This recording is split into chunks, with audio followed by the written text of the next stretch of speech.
year at this time, they had a record of 30-50. They were in 6th place, 12.5 games out. So Davy Johnson, the manager of the Mets, has turned this ball club around. Mets in first place by 1/2 game. They have won 4 straight, 8 of their last 9, and 24 of their last 36. And Dave Parker there, number 39 for the Cincinnati Reds. The Reds with a record of 39-47. They are in 5th place, and they trail by 12. On this homestand, the Mets have won 8 of the 11 games played, and against the Reds this year, they have won 5 of 7. The Mets have never won a season series from the Cincinnati Reds. And we have an outstanding crowd on hand here today. It's bat day, and if you haven't made your plans, a lot of baseball to be played here today on a beautiful day for baseball. Look at that sky. And it was bat night for the Mets last night as they beat the Cincinnati Reds 14-4. Darryl Strawberry with 4 RBIs and a couple of base hits. Mookie Wilson with 4 hits, 4 RBIs. Keith Hernandez with 2 RBIs and a couple of base hits. 18 hits in all. As a matter of fact, they raised their team batting average 4 points with that display last night at Shea. Team batting average of 255. The Cincinnati Reds with a team batting average of 242. That is the lowest in the National League. And now the Mets have taken the field. They have a revamped lineup here today. Keith Hernandez is being rested, although he pleaded to play. Wanted to get out there and complete it, but it's going to be Danny Heap at first base, Wally Backman at second, Ron Gardenhire playing shortstop, and Hubie Brooks playing third. In the outfield, George Foster in left field, Mookie Wilson in center field, and Darryl Strawberry in right. Catcher in the game, Junior Ortiz, and Bruce Berenyi will be on the mound. Berenyi with a record of 5-9, an earned run average of 5.23. He has walked 48 and struck out 62 in 74 innings of work. And he has no record against the Cincinnati Reds. This will be the first time he has pitched against his former team. With the exception of exhibition games in spring training, probably intra-squad games. Bruce Berenyi will be facing Cesar Cedeno leading off and playing center field. Tom Foley, the shortstop, will bat second. Dan Dreesen at first. Dan had 4 hits last night. The first time a Cincinnati Red has had 4 hits in a game this year. Dave Parker, the right fielder, batting 4th. Nick Osaski will be at third base and bat 5th.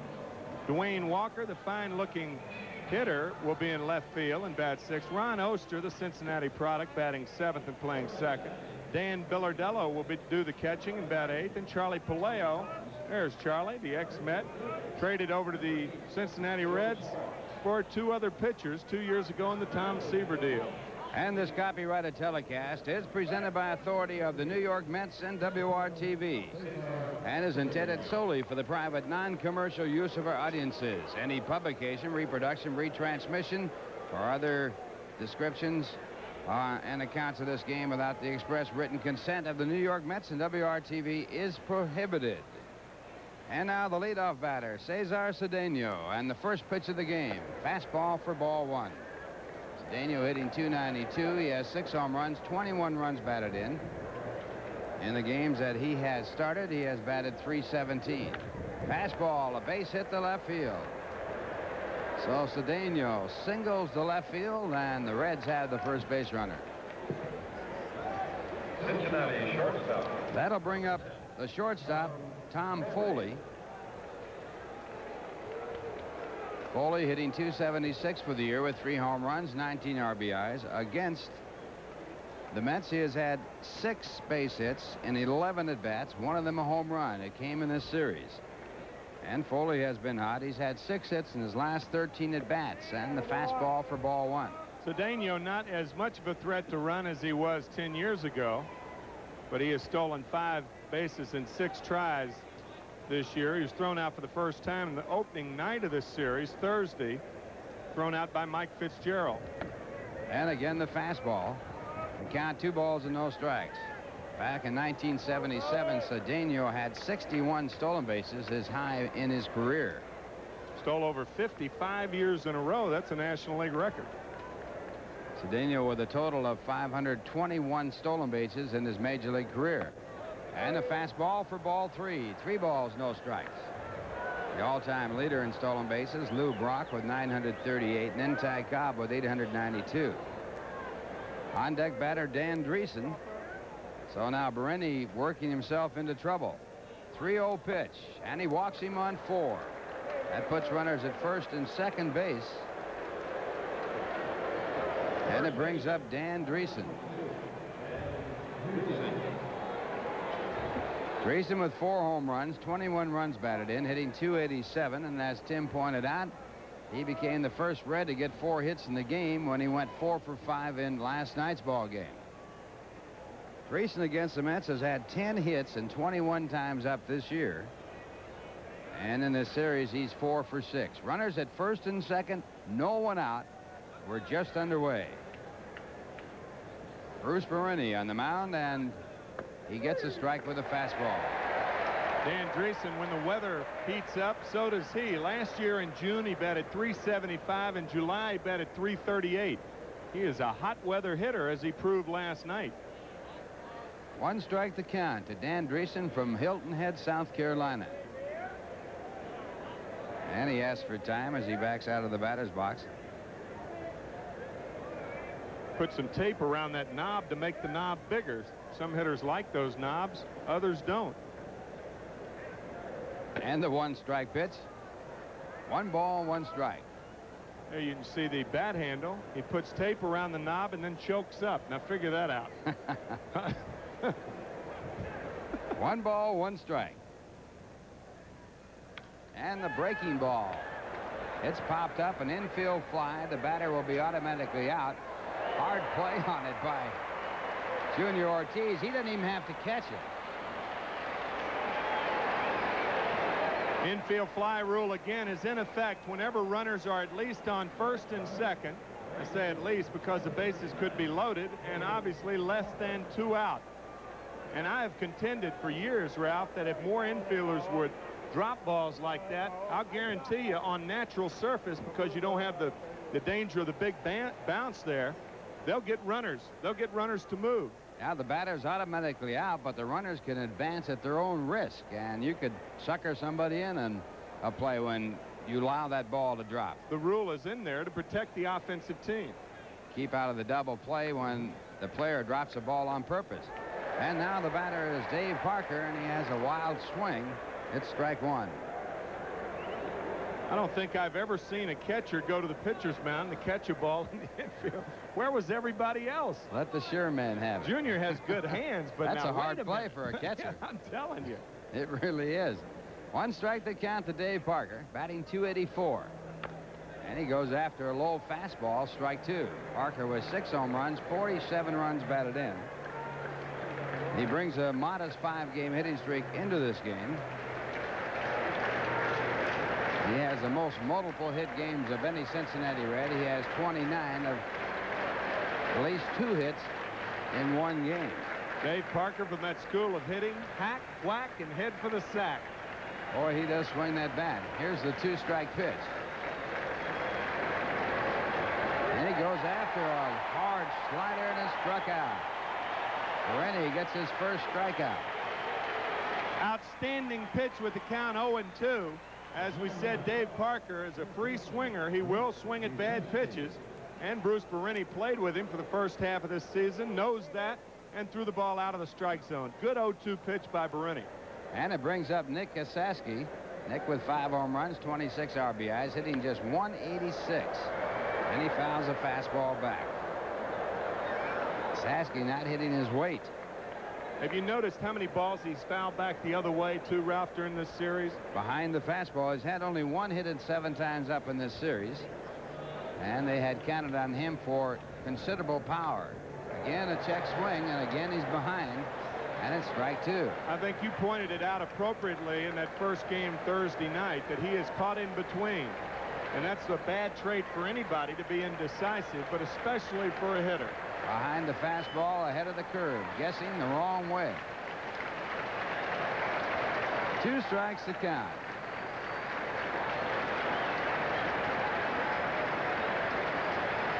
And the fastball, 1 ball, 2 strikes. Both of these clubs are good in 1-run ball games.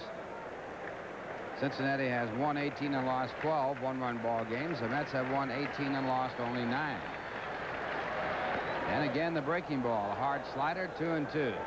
When a pitcher throws a slider that high, he does not have his pitches in command. Well, he usually leads with his elbow when he does that, and pitchers have a tendency to push the ball.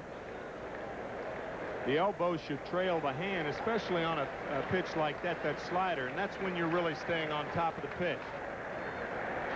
2-2 the count. And the slider there in a good spot. It's grounded foul. I think with a guy like Berenyi out there, Bruce has had control problems throughout his career, walking 101 last year, and a catcher is not inclined, especially on even counts, to move outside and inside. You want a guy like Berenyi to throw for the four corners, the two shoulders and the two knees, and let the natural movement take care of it. And the fastball. Zabriski behind the pitch is struck out, and that ends the inning. So a base hit and a walk with no one out. And then Berenyi retiring the next three. 2 left, and the score at the end of 1/2 inning. The Reds nothing, the Mets coming up. Now here's a word from Michelob Light at first, Oster at second, Foley at short, Zabriski at third, Walker, Cedeno, and Parker in the outfield. Bill Ardello, the catcher, and on the mound, Charlie Puleo with a record of 1-1, an earned run average of 3.86. He's walked 13, struck out 6. And he has worked 18 2/3 innings since being brought up from the minor leagues. Puleo from New Jersey and a former Met. Starts off with a fastball. A lot of movement on that pitch as Wally Backman takes it for a called strike. And the lineup for the Mets: Backman, Wilson, Heap, Strawberry, Foster, and Brooks, Gardenhire, Junior Ortiz behind the plate, and Bruce Berenyi. Back to the fastball, and it's strike 2. Backman hitting .281. He has no home runs, 12 runs batted in. And along with his 65 base hits, he has 29 walks. 1 ball, 2 strikes. And after the read of that lineup, if you're keeping score at home, hang with them. If you can write that fast, you could even take shorthand down it. And a little looper out into left field, but right there, the left fielder. And the catch is made by Dwayne Walker. So Charlie Puleo retires his first Met. And he'll now take on the red-hot Mookie Wilson, who was 4 for 4 in last night's ballgame. Mookie in this series, 8 for 16, batting .500. Against the Reds this year, he's 10 for 24. And with his 4 for 4 last night, he is now hitting .293. 6 home runs, 27 runs batted in. And the curveball bounced out to Dreesen, who fights it off. And he makes the play at first base for the out. 2 men away. Charlie Puleo, even though he throws 2 styles of breaking ball, he calls one a slider and one a curve, and they're almost indistinguishable. But I think the downward movement characterizes his breaking ball more than most sliders. Ball goes down, and you really have to stay with it as a hitter. You'll see that downward movement on the breaking ball, a very unusual pitch and an effective pitch for Charlie. And Danny Heat playing first base today to bat now for the Mets. Batting .289. And there's the curveball. Takes a little bit off of the speed, and it turns it from a slider into a curve. Back to the fastball, and the count 1 ball and 1 strike.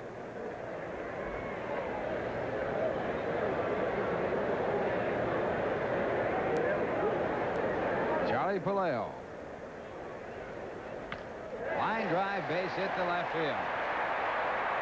So Danny Heat gets his 4th hit in this series. He's now 4 for 7.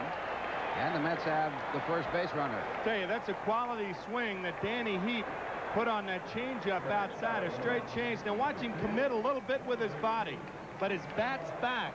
He kept the bat back in good position to go the other way with that changeup. If you bring the bat forward with the body, then you're dead. You're allowed to swing only with your arms then. And it brings up Darryl Strawberry. Strawberry hitting .264, 11 home runs, 40 runs batted in. And he'll be the right fielder in the All-Star game. Got the most votes of any outfielder. He takes a fastball, strike 1. Darryl in this series with 5 hits and 16 times up. He's had 3 home runs against the Reds this year. Got 1 last night. Fastball just off the plate. 1 ball, 1 strike. Well, that was a good swing by Danny Heap, wasn't it? You like that, huh? I really did. Yeah, I thought that depicted keeping the bat back and committing yourself with the body, and then not trying to pull the ball, just hitting the line drive the other way. Keep those shoulders closed. You can stride, and it doesn't make any difference. But if that front side comes out of there, you're dead, because when the front side opens up, you bring your hands forward, and all you have left with which to hit are your hands. Just a flick. Flick of the wrist. And a pitch back inside, and the count 2 balls and a strike. The best example that I can think of keeping your shoulders closed and striding anyway, Roberto Clemente. Oh, yeah. Even though the bottom part of his body was a lot of times open, before that front shoulder was right in there, standing back at the farthest part of the box. And he could hit that ball the other way with great power. And that pitch a ball. So the count now 3-1 to Strawberry. Darrell, a big night last night. Drove in 4 runs and had that home run. 11th home run of the year. And he has driven in 40. Bounced the 3-1 pitch in the dirt for ball 4. He goes down to second on the walk. And that puts runners at first and second. So the Mets have duplicated the Reds in the first inning. The Reds with a base hit and a walk and 2 runners on, and the Mets now with a base hit and a walk. I think Charlie Puleo has shown right now the style of pitching that he's going to use against the Mets. And if you're a Met in the lineup today, you've got to realize that Puleo is going to work off his breaking ball. He's thrown a lot of breaking balls early in the count, behind in the count. So you can take that fastball away from him, sit on the breaking ball, and go 4 for 4. It's that simple. It's that easy. That's right. Like Musial says, when he wants to hit a ground ball, he hits the top half of the ball. Wants to hit a fly ball, hits the bottom half. And a line drive? Line drive the middle. But was that easy for him? Here's George Foster. George hitting .227, 12 home runs, 38 runs batted in. He leads the club in home runs. And the fastball outside. Number 6 from Donora, Pennsylvania. Stan the man. What do you say? What do you say? What do you say? Yeah. 1-0 pitch. Fastball, and Foster fouls it off.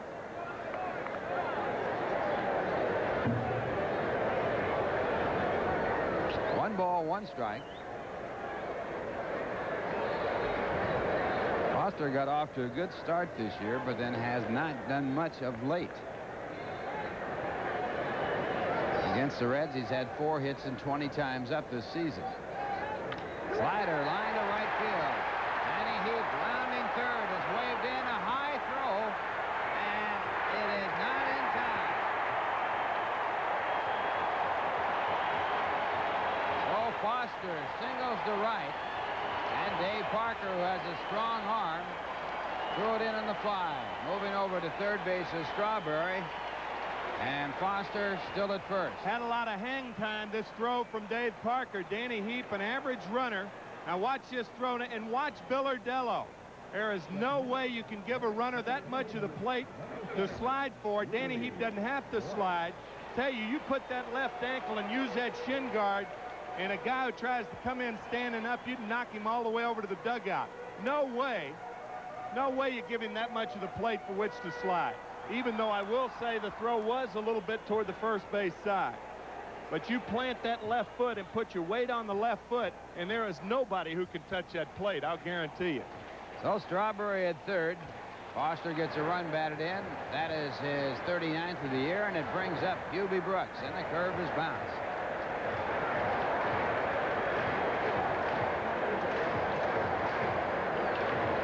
Hubie hitting .309 for the year. 10 home runs, 33 runs batted in.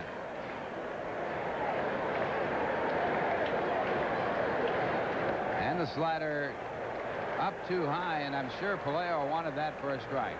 National League batting leaders, Gwynn on top at .353, Sandberg at .334, and Hernandez at .312 in the top 5. Hernandez not playing today.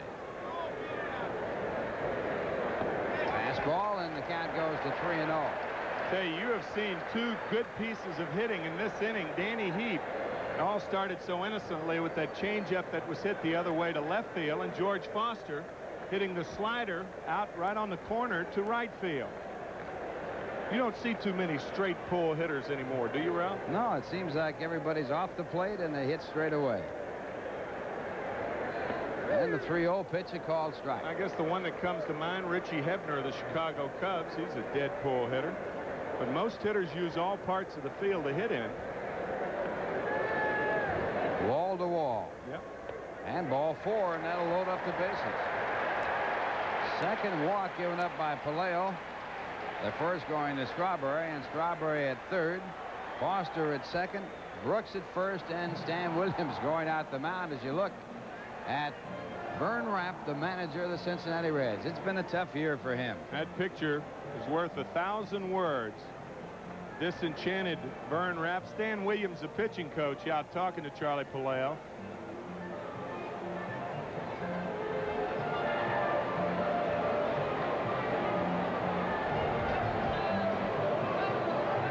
Stan Williams, a former Dodger.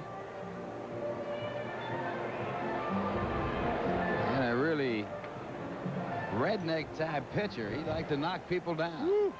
He was big enough to back it up, too. Stan was the pitching coach in Boston for the world champion Red Sox in '75.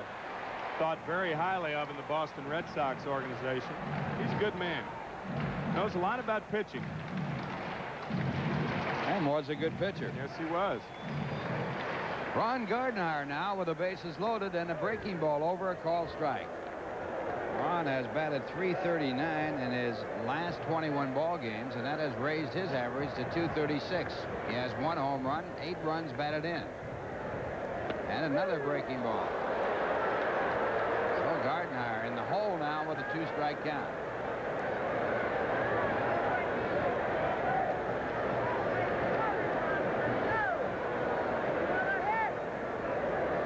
Fastball hitting the air to center field. Wynn taking the ball out to fairly deep center field, but Cedeno goes back and he makes the play. The Mets get 1. They had 2 hits. There were 2 walks. They left 3. And the score at the end of 1, the Mets 1, the Reds nothing. Now here's a word from the good old guy. To the top of the second inning. The Reds coming up. This is game number 81. This puts the Mets halfway through the season. Their attendance is up over 200,000 over last year. I see where Bob Matt made the prediction that if the Mets continue at this pace, they'll draw about 1.9 million for the season. All right. Drew 1,240,000 last year. So a considerable improvement. Huge crowd on hand today, about 50,000. Bat day here at Shea. And for the Cincinnati Reds, who have drawn over 1 million on the road this year, it'll be Dwayne Walker to lead off. Walker goes after the fastball. Bruce Berenyi, a former Red on the mound, making his first appearance against the Reds. Walker with 7 home runs, 20 runs batted in, hitting .318, and he is a good-looking hitter. 5 for 15 in this series.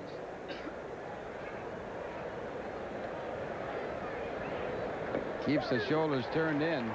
Off-speed pitch by Berenyi, and it's strike 2. A little straight change and a good one after that high cheese. A very effective pitch.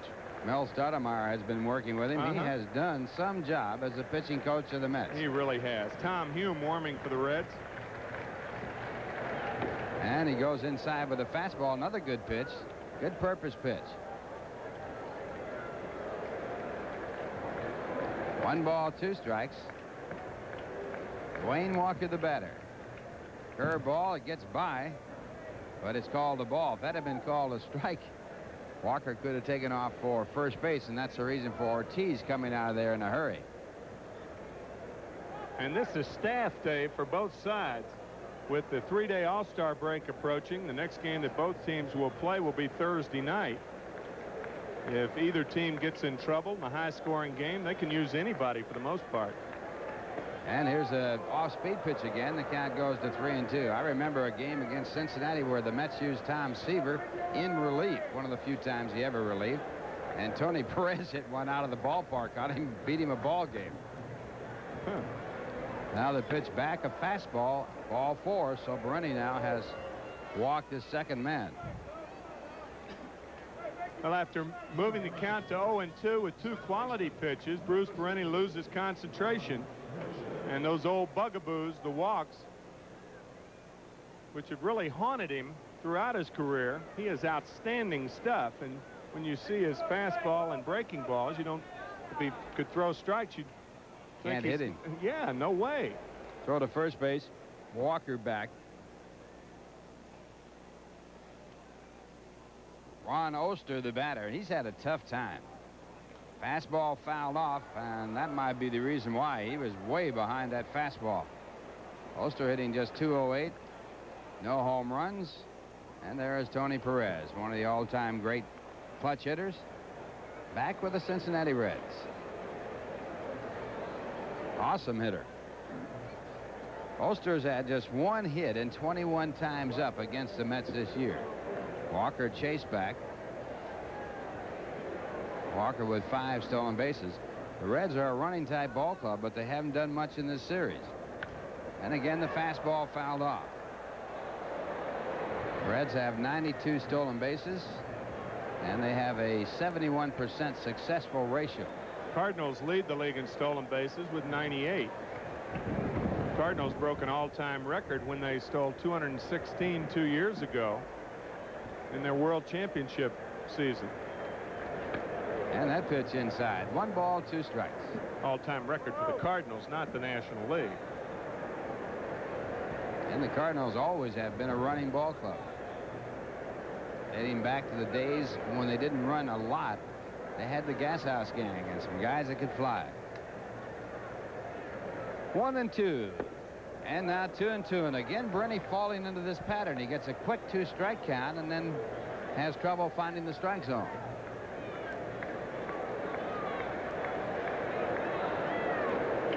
Lou Brock, of course, holds the National League record for stolen bases by a total of 118.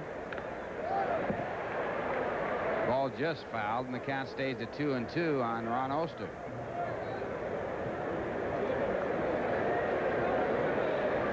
Davy Johnson enjoying first place.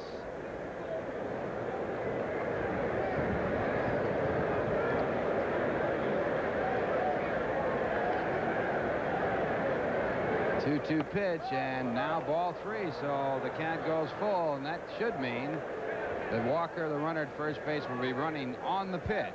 No one out. Mets leading 1-0. And we're in the top of the 2nd inning. That pitch just off the plate away, but Junior Ortiz was sitting on that outside. You got to sit right behind home plate with Bruce Berenyi. Runner goes, and the ball hit the shortstop. No chance for the force play at second. Gardner had an idea about it, but then changed his mind and picked up the out at first. Well, that's why Dwayne Walker was running. You stay out of the double play. It's in effect a hit and run play. Of course, the batter doesn't have to swing at it if it's a ball, because then it would be ball 4. If you do that with a contact hitter, a hitter that strikes out a lot, you wouldn't be as inclined to send that runner at first base. And that brings up Dan Bilodello. Bilodello 1 for 4 in this series. Batting .218 for the year, and a curveball for a called strike. Bilodello with 2 home runs, 10 runs batted in. Got his first major league home run off Tom Seaver. That was last year. And again, a breaking ball, and the count 1 ball and 1 strike. Let's watch Junior Ortiz flash signs and see if we can't pick up something back there. If a catcher's using the last sign, you don't want to give your first signs too quickly, otherwise you give it away. Fastball, base hit to left field. This should tie it up. No, they're going to hold the runner. So the runner held at third base as Dwayne Walker, who had trouble running the bases yesterday, again has no chance to score. Well, I tell you, I think this is a mistake on the part of third base coach Joe Sparks, with the pitcher coming up and only 1 out. Where it's somebody else, it'd be a different story. Or if it's no out, it's a different story. That ball wouldn't hit that hard. And Dwayne Walker runs fairly well. And George Foster doesn't have a good arm. And with the pitcher coming up, I'd have sent him. They missed the chance of tying the score, but still have another chance. And the batter, Charlie Puleo, swings at the fastball for strike 1. Manufacturer's handover. We realize your potential, and Cincinnati not taking advantage of the potential tying run scoring on the base hit by Bilodello. Puleo has 1 hit and 4 times up. Fastball fouled off. Well, I'll tell you something, Tim. Those runs are hard to get. And when you don't take advantage of the chances that you have to get a run, you got to be in trouble. Well, with the pitcher coming up, as we said, I think the chances are, you know, Puleo's not a sure out, but he is a pitcher. Ground ball to third. It'll be a tough play. Here it is at the plate. And Wayne Walker thrown out. And a good play by Hubie Brooks. He handles a tough hop and then makes a good throw. Outstanding play by Hubie Brooks. An in-between hop. Watch it. Now he throws a bullet to Junior Ortiz properly inside the bag. Walker never touched the plate, and Junior made the tag, it looked like, on his cheek. Walker had a good jump down there, in between hop, and Hubie makes a strong throw. Good tag by Ortiz. Now see where his foot was right there? He forced Walker to the outside to where he couldn't reach the plate. Properly blocked. Good play all the way around. And said by a man who blocked many a base runner, Tim McCarver. Unfortunate. And he has the shins to prove it. And there's a curveball as Cesar Cedeno bats for the second time. Cedeno singled his first time up, hitting at 297 now. On that play at the plate, Bill Ardello went down to second base and stayed there. And now the fastball fouled off. 1 ball, 1 strike.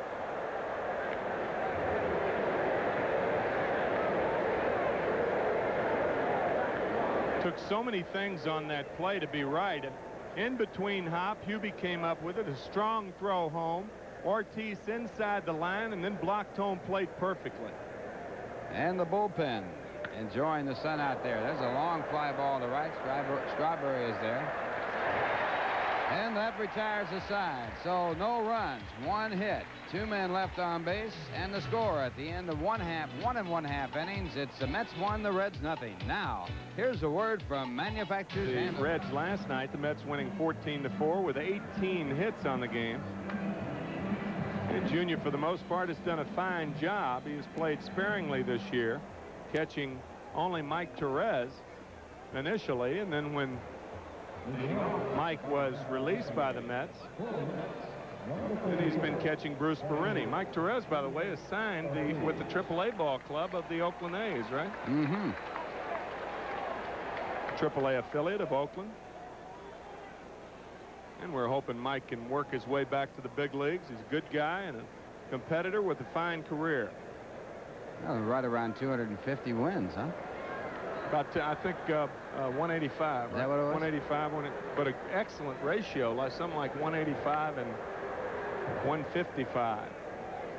Curveball outside, 1-0 to Ortiz. Another good curveball, but Puleo falling behind Junior. And Junior's son, JJ, watching today from Puerto Rico. JJ, a year old. So our regards to JJ. Junior. He is a funny man, Junior Ortiz. 2-1. Ball hit well to center field. Cedeno there, however, and he makes the catch. 1 away. Well, it's the right news at the right time. Join Sarah Lee Kessler and Tom Dunn along with Lloyd Lindsay Young's weather and Jimmy Myers Sports for News 9 primetime weeknights at 8 o'clock. He is a trip, that Lloyd Lindsay Young. Woo! Piece of work. And he is a Met fan. He is a big Mets fan. Yes, he is. Here's Bruce Berenyi breaking ball strike. 0-1. Is that good or is it bad? That's good. You're saying everybody's hopping on the bandwagon now, right? Well, he was on it before things happened. I will say that.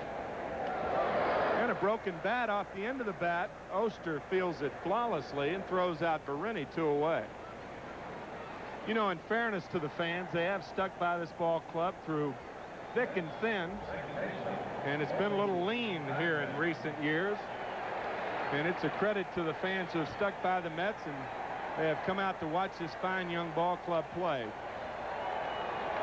Have a few dogs, a couple of adult beverages, a few soda pops. What a glorious day. Makes you proud to be Irish, Ralph Kiner.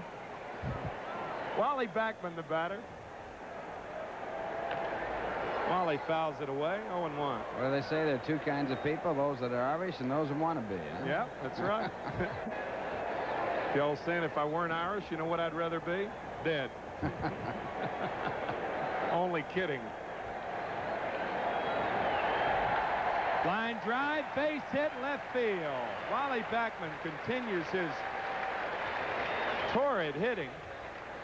He has batted .345 over his last 16 games entering this game. He's certainly a base running threat, having stolen 13 and 17 attempts. That brings up Mookie Wilson, who's also been torrid. Oh, the Mets table setters have really been doing a job. They really have. At 1 and 2 hole, Mookie Wilson batting safely in 25 of his last 29, .309 over that period. 38 for 123. Against the Reds, as you see, batting a crisp .400. 2 out, Backman at first. Breaking ball is low, 1-0. It's a strange looking curveball. It breaks down without really moving over much. It's almost like what you would call a knuckle curveball. It curves more than it slides. Yeah. Huh? Hard to throw a downer from that arm position. Good breaking ball there. That was more of a slider there. In tight. See the horizontal movement on the ball, which is more like a curve. Whatever happened to the old overhand drop? Dwight Gooden, of course, has a pretty good rendition of that. Sandy Koufax had the best I've ever seen. Right, dropped right off the table. Oh, man. Sandy in that old-timers game down in Washington, D.C. You know who was here last night? We missed him. Juan Marichal. Oh, yeah, I heard that. I heard he also looked as dapper as ever, and he can style with the best of them. 1-1 to Mookie. Puleo steps off, expecting Backman to run. He could style on that pitcher's mound, too. Throw 1 of 4 pitches over at any time. A lot of class. Says he listens to all of our games, watching it on satellite down in the Dominican Republic. There goes Backman. Line drive, base hit, right field. Backman may score. He's going to score easily. Mookie to second. This is going to be a triple, and I love to watch Mookie Wilson run those bases. Woo! 2-0 New York.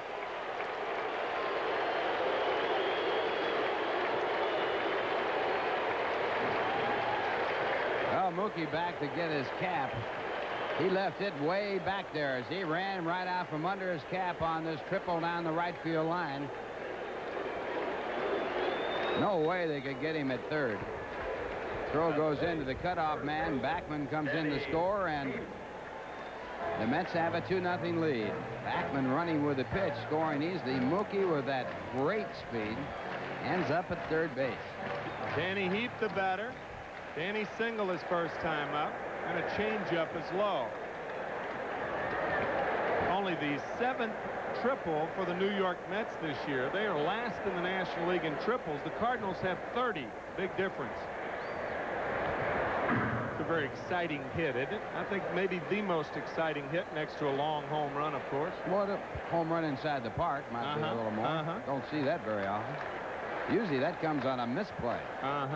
Strange hop or whatever. Darryl Strawberry had one in St. Louis last time the Mets were there. So it's 1-2 to Danny Heap. Danny scored a run on George Foster's 39th RBI in the first inning. Mets have momentum on their side.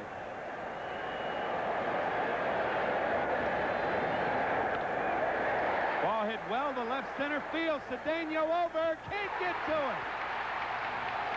Mookie scores. Heap has his 7th double of the year and his 7th RBI as the Mets lead 3-0.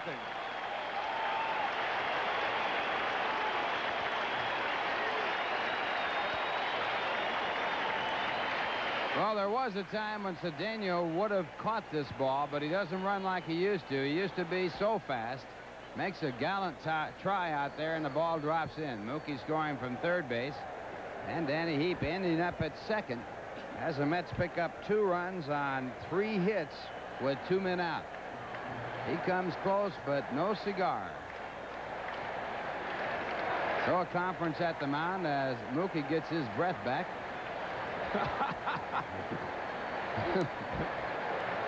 Whistle Dixie, huh, Mook?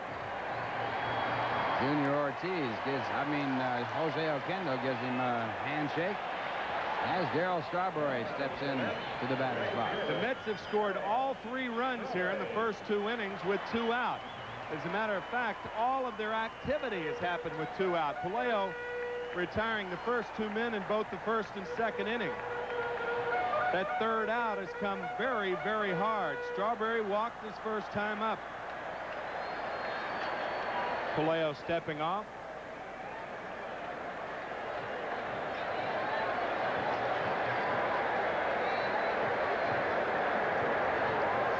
Play at second base. Heat back. Close. The daylight play, meaning that the pitcher sees daylight between the shortstop and the runner, and he throws. And boy, I'll tell you, that was close, Ralph. Was close.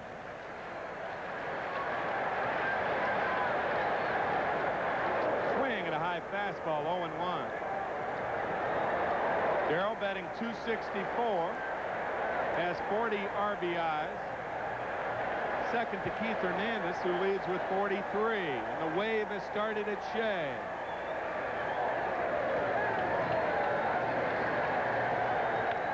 Line drive, left center field. That's going to be in there for extra bases. Heap's going to score. 4-0 New York.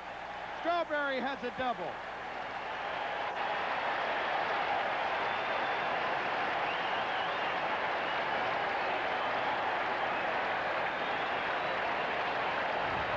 Right here, we'll look at it again. Strawberry off the fastball goes in the hole in left center field. Ball taking a hop off the wall. Coming in to score is Danny Heap.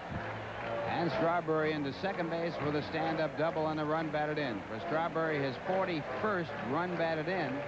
And he is getting hot. 3 straight extra base RBIs by the Mets. Foster swings and misses. George had an RBI in the first inning. He's 1 for 1. Single to right field. Scoring Danny Heap. Bill Shearer warming for the Reds. Another breaking ball is low. 1-1. You know, Tim, talking about triples, the record for most triples in a season held by Owen Wilson of Pittsburgh in 1912. He had 36. Isn't that amazing? Nice going. I didn't know that. That is a ton of triples. Willie Mays, of course, had 20 back in 1957. The American League record, Joe Jackson, shoeless Joe Jackson of Cleveland in 1912 had 26. Sam Crawford of Detroit, 26. Kai Collar of Pittsburgh, 26. Ground ball left side. Foley up with it. Long throw. Gets him. Good play, Tom Foley. The Mets pick up 3 more runs again after 2 were out. They did it on 4 base hits, no errors and 1 left. At the end of 2, 4-0 New York. Now a word, light breeze. Looks like a spring or a fall day. Certainly not a summer day.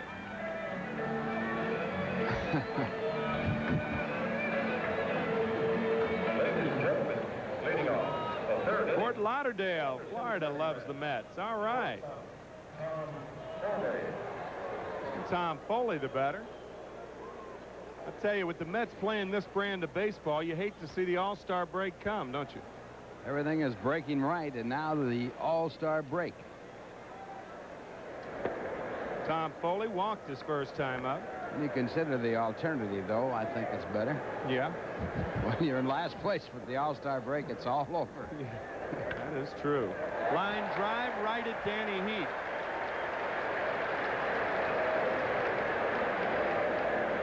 The first baseman. When we broke for a commercial between innings, Ralph Kiner had a very astute observation talking about breaks. Explain that, Ralph. I'd never heard it put exactly like that.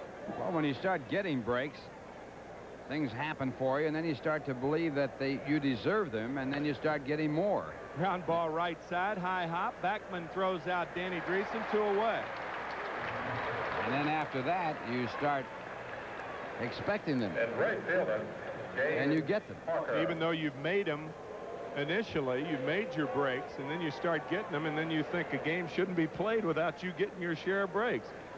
And that's when the confidence sets in. And this is a very confident ball club right now. Dave Parker, the batter, he struck out the first time up.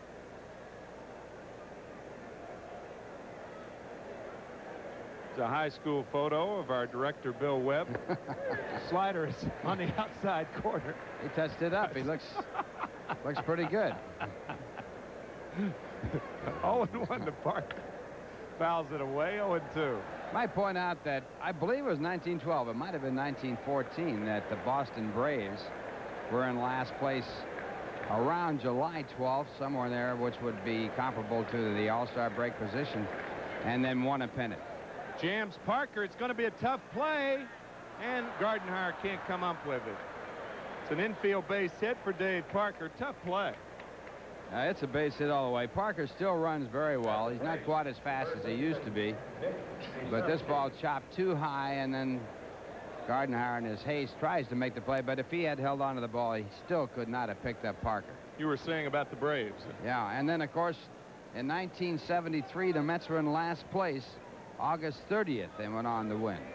And that's the most amazing of all the stories. They won it and beat these Cincinnati Reds in 5 games of the National League Championship Series, then went on to lose to the Oakland A's in 7. Second World Series in a row for the A's. They went on to win in 74 also. Osaski fouls it back, 1-1 to Nick. Nick struck out his first time up. Bruce Berenyi trying for his 3rd victory as a Met, 4-9 overall. Make that 5-9. Ground ball to third. Hubie Brooks uses the bag for leverage and throws out Nick Osaski. No runs, 1 hit, no errors, 1 left at the end of 2.5, 4-0 New York.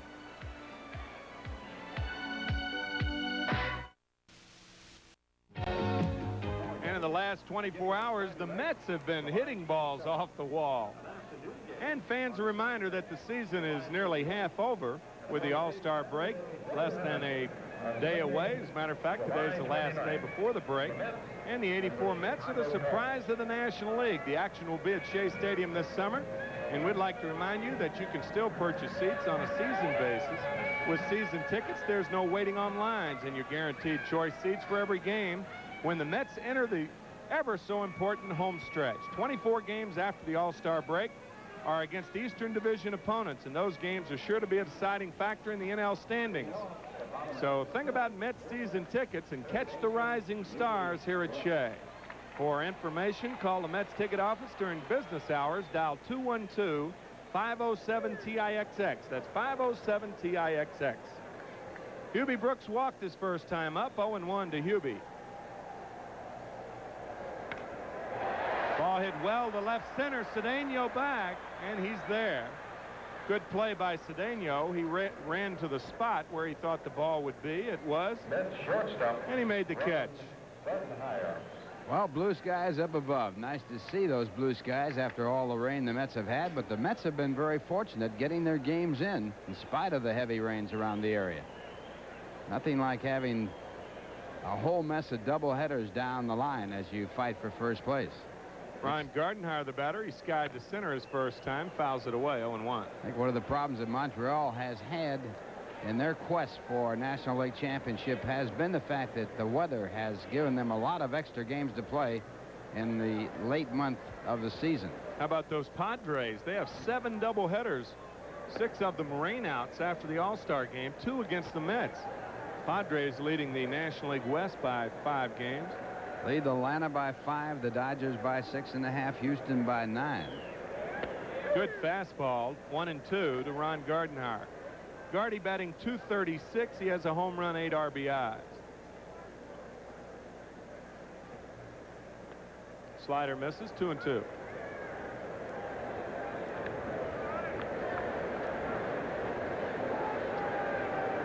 Junior Ortiz on deck. 4-0 New York. 1 out. We're in the 3rd. Lots of baseball left. Fastball misses. How about a little suntan, huh? Keith Hernandez. It's Jose Oquendo.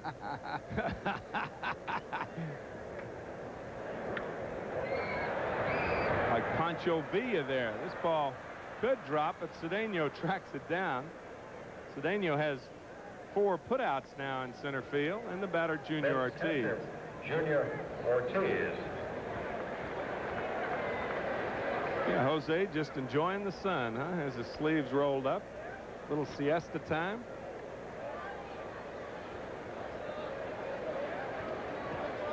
Siesta in the Latin American countries, about 12 to 2, right?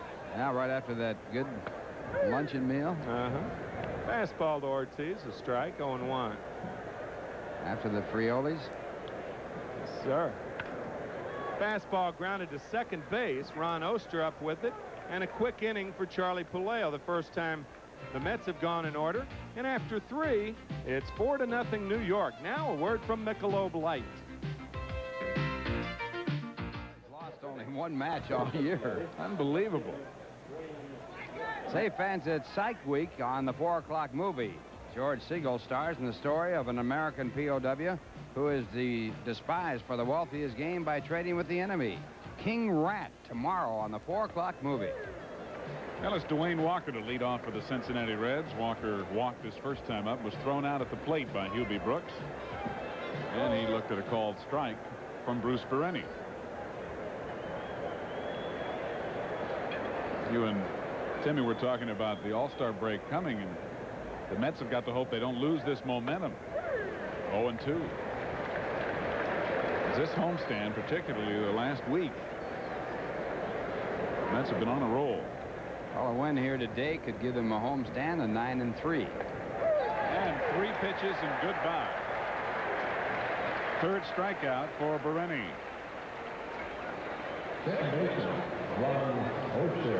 Well, we'll look at it again. The breaking ball right into the strike zone, and Berenyi picks up his 3rd strikeout. He got his first 2 in the first inning. And the batter now, Ron Oster, who is 1 for 22 against New York this year. Ball 1. He grounded to short his first time up. Oster coming off a good year last year and just really struggling this year. That's right. The Mets aren't the only team he's not hitting against.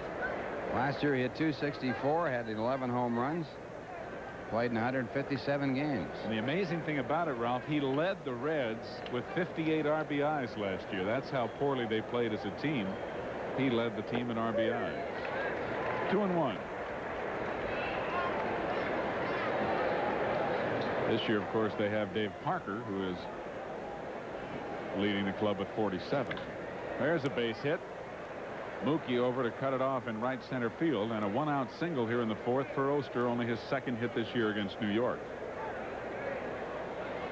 4th base hit for the Cincinnati Reds. The Mets have had 6. Mets leading 4-0 with 1 out here in the top of the 4th inning. Now the catcher, Dan Billardello, who singled to left his first time up. Billardello is 2 for 5 in this series.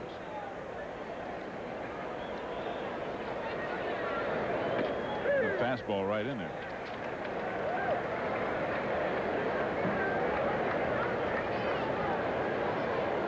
Billardello drafted from the Dodger operation. They don't let too many good ones get away. Hard shot to short, could be 2. Gardenhire to Backman, double play.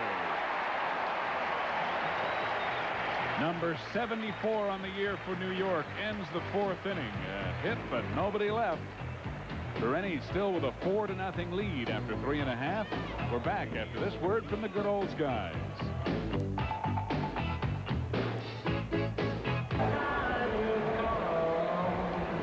And Bruce, of course, will be followed by the top of the order, Wally Backman and Mookie Wilson against Charlie Puleo. Here's John Stearns, who is back with the ball club, albeit briefly, with the All-Star break coming up. But John came up to be checked out by the team doctors, work out a little bit. Say one thing about Dude, he's worked on a good tan while he's been down there in Florida. In addition to getting that arm back in shape, Berenyi looks at a strike.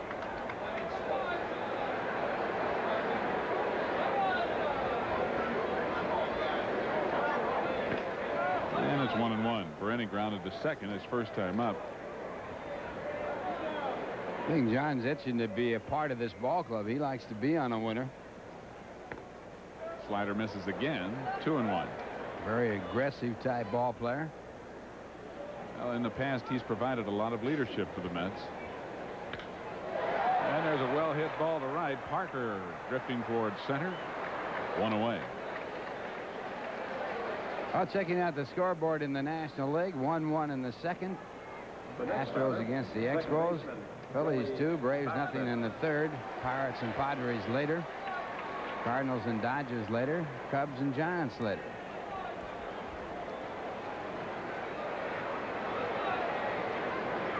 And here's Wally Backman. Wally has flied to left, singled to left, and scored. He is 4 for 12 in this series. Strike call. A little updating on that Montreal-Houston game. Montreal got 7 runs in the second on home runs by Wallach and Carter to account for some of them, knocking Ryan out of the box. Ryan had been knocked out of the box by the Mets in this homestand. And now no balls, 2 strikes on Backman. Ryan was leading the league in earned run average. That'll take a huge nosedive. Nolan, of course, just coming back off the disabled list. Base hit center field.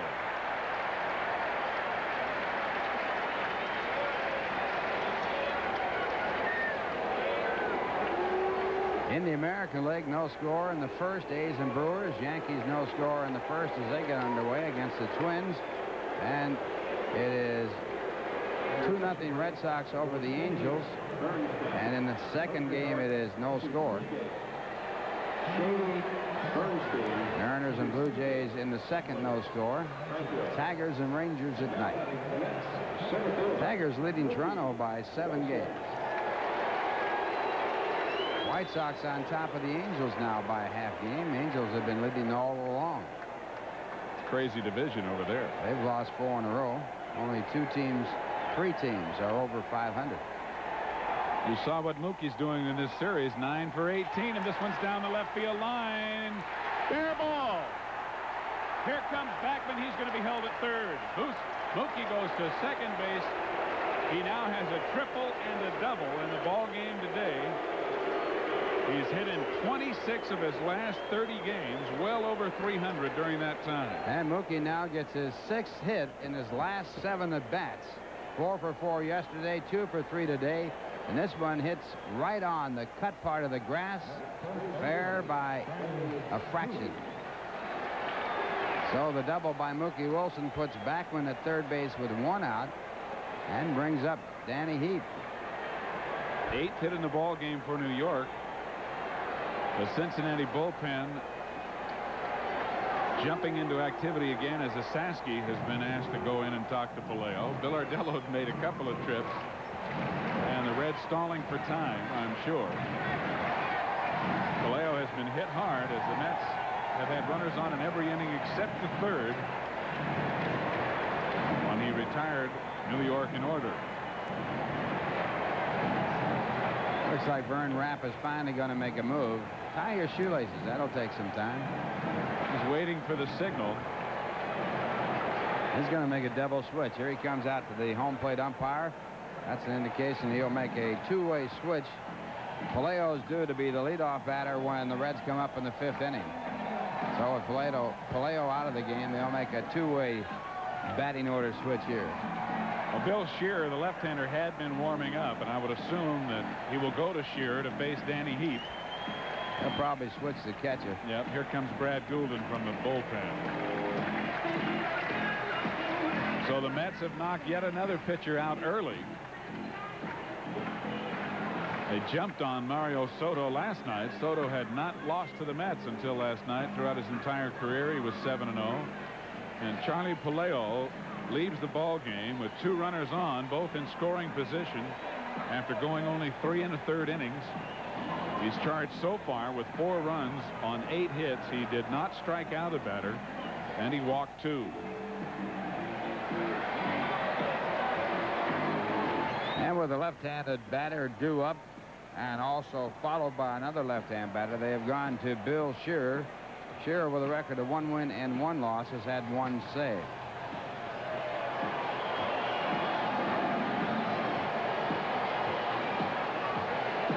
I'll tell you, they're rocking at Shea today, a near capacity crowd, and they are being treated to a Mets ball club that really has momentum going. They're getting the pitching, and now they're getting the hitting. The pitching had carried the Mets for a long time this season. They seem to have broken out of it as far as the offense is concerned. Shearer with a high ERA, 5.07. The Reds dead last in the National League in pitching. Their team ERA over 4, 4.32. Houston leading with a 3.02 ERA, and the Mets are 4th in the National League in pitching now at 3.37. Number 34. Well, you can see your favorite stars, Now catcher. and they can sing your favorite hits. All this week, Jay Thomas will guest host Rock 9 Videos. For the best American popular music, tune in weekdays at 5:30 right here on Channel 9. Rock 9 Videos at 5:30 every weekday afternoon. With the new catcher in the game, completing the battery, we have Brad Goulden.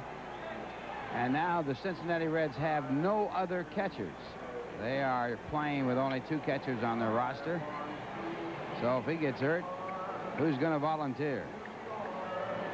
It happened to me once, Ralph. Our starting catcher was hurt.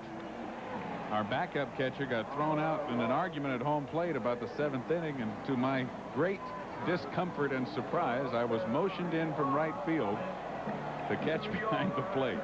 Happened to the Mets out in Dodger Stadium in the early days of the Mets. They had a catcher thrown out of the ball game after they had used 2, and so they had to call Reynolds in, an outfielder, to catch. And sure enough, the Mets lost the game on a pass ball. There's a great respect for catchers when you have to do that. Well, Danny Heap is just red hot. He came into the game hitting .417 in his last 4 ball games. He's hitting well over 300 as a pinch hitter, and he's 2 for 2 with a single, a double, an RBI, and 2 runs scored. He's also had 5 hits and 8 trips up in this series. A little chin music from Shearer. Darryl Strawberry on deck, 1 away here in the 4th inning. The Mets already leading 4-0. Ball 2.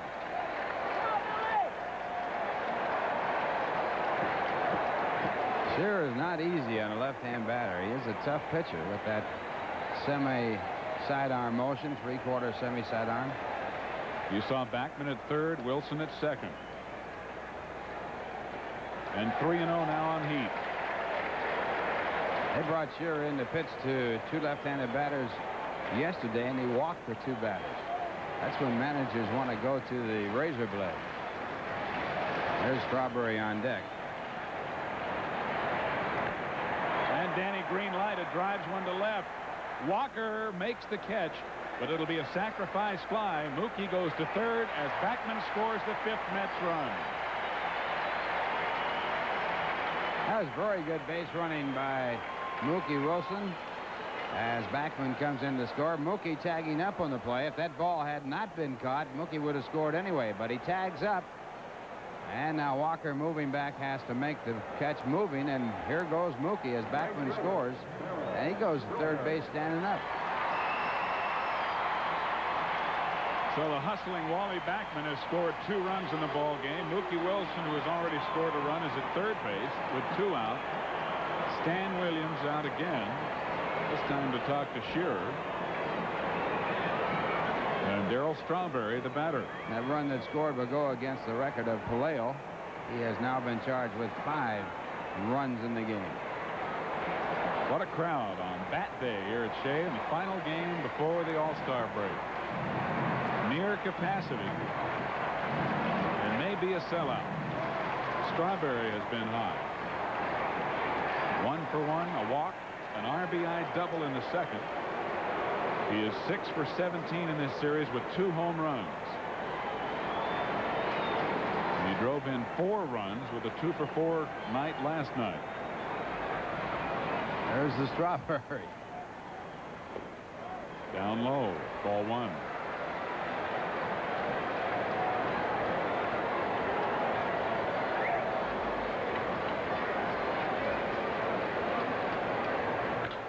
Well hit, base hit into right field. Mookie Wilson will score. 6-0 New York. And for Darrell, his second RBI of the day, his 42nd of the season.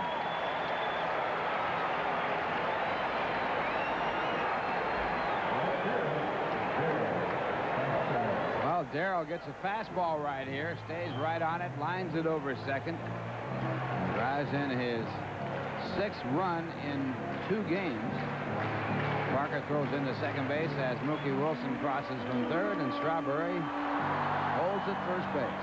And again, that run charged to Puleo, so you can close the book on Charlie. He gave up 6 in 3 1/3. Foster fouls the first pitch back from Shearer, and it's strike 1. George is 1 for 2, an RBI single to right in the first inning, and he grounded to short. He's 3 for 10 in this series. The Mets again doing damage with 2 out. The rally started this time with 1 out, but they scored 1 run in the first after 2 were out, 3 runs in the second after 2 were out, and they've scored, counting the sacrifice fly here, really both runs when 2 were out since the first run scored. Strawberry running, and the pitch is fouled back. Darrell with 14 stolen bases and 18 attempts on the move, but the ball fouled off. Mets have been successful 77% of the time in their stolen base attempts. They've stolen 81 bases, and this is the 81st game, right? Right on the nose. Half the season has gone by. Way outside. 1 ball, 2 strikes.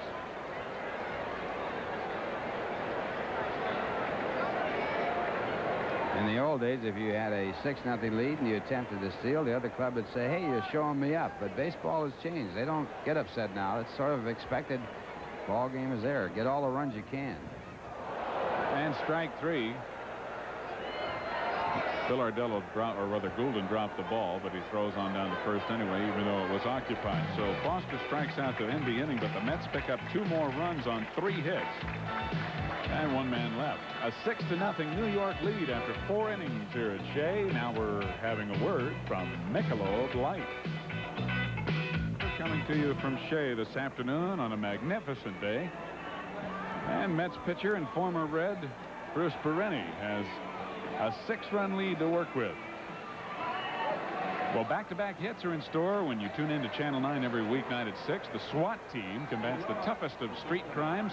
Then at 7, Dan Tena is the ace private eye on Vegas. So be where the action is every weeknight starting at 6 on Channel 9. All right, let's have a good time, huh? Mets fans have to be loving it. The Mets have won 8 of 9, and they lead 6-0 here. As Brad Goulden, who came in to catch as part of the double switch made by Fred's manager Vern Rapp, will bat for the first time today. Goulden, as you see, hitting .192 with 4 homers and 20 RBIs. Batting in the number 9 position, and the pitcher now is inserted in the number 8 position in the lineup, where Bill Ardello was batting. Berenyi has allowed no runs, 4 hits, struck out 3, and walked 2 through the first 4. And that's ball 1. He has given up a hit in each inning, but no runs.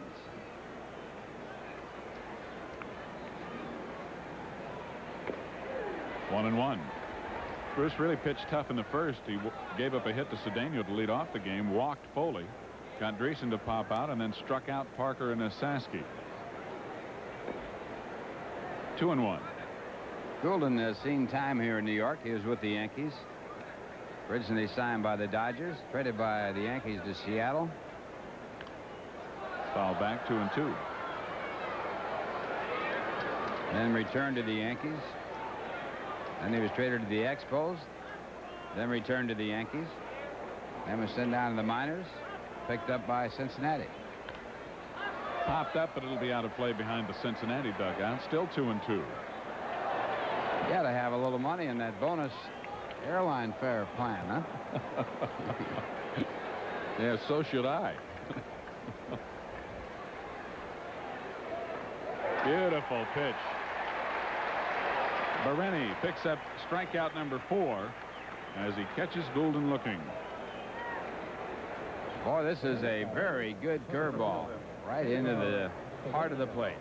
Say, if you'd like to drive with the windows down and the stereo up, see the sporty Nissan 200SX at your Datsun dealer. Boy, today's the day to have those windows down, that top down if you've got a convertible.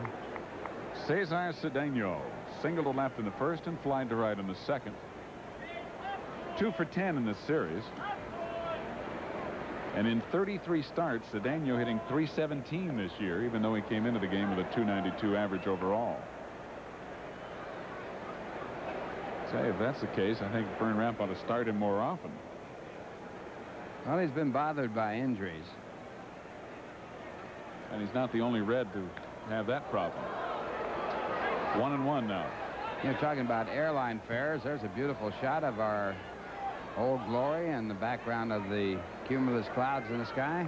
That's postcard quality right there. Cedeno refused to ride in the coach section of a commercial flight when he was with the Cincinnati Reds. He was suspended for 3 days. And the fine cost him enough to charter a plane. Could have chartered a plane. He got fined because he didn't get paid for those 3 days of suspension, $11,000. He could have chartered a plane, gone anywhere. Well, it's the principle of the thing, I guess. Doesn't make sense. See you later. Another curveball broken off by Berenyi, and the first 2 batters have been caught looking here in the 5th. Cedeno's got a few words to say to home plate umpire Terry Tata. But it's strikeout number 5 for Berenyi. Let's look at it again. A breaking ball. Ball is sort of a funny reacting breaking ball, a backup type curveball. Ball didn't really slide over, and Cedeno thought it was inside. Frustrations of losing 4 in a row and on the way to 5 in a row.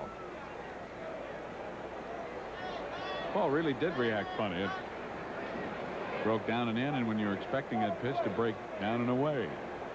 Tom Foley looks at one up and away for ball 1. Foley has walked and lined out to Danny Heap at first base.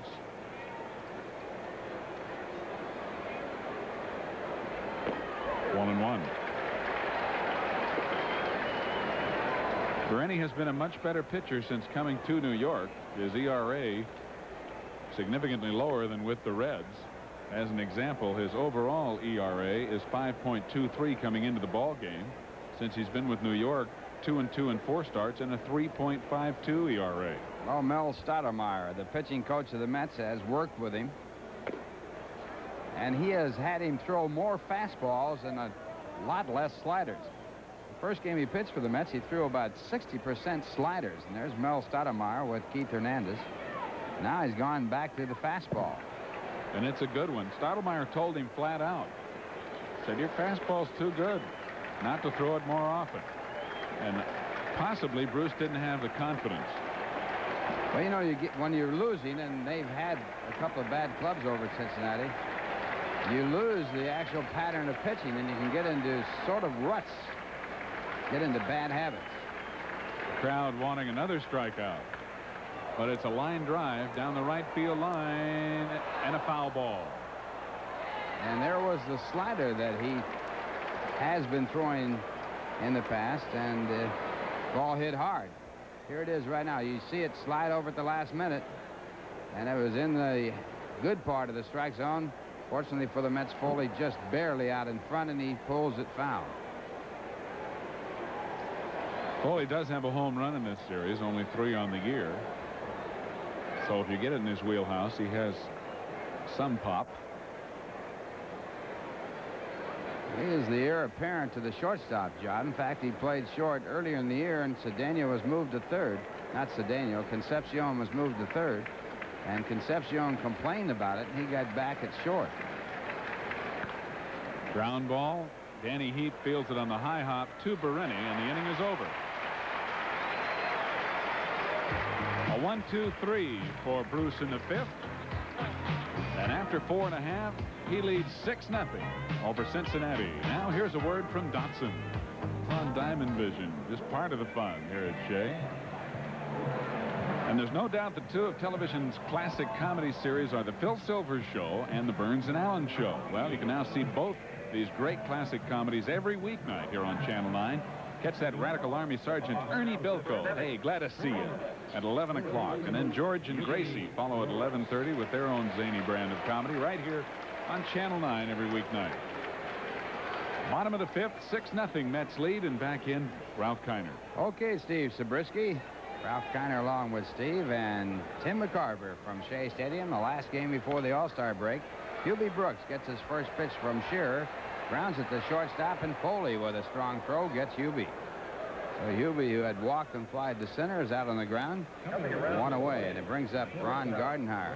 Little social note here from Shea Stadium and WRTV.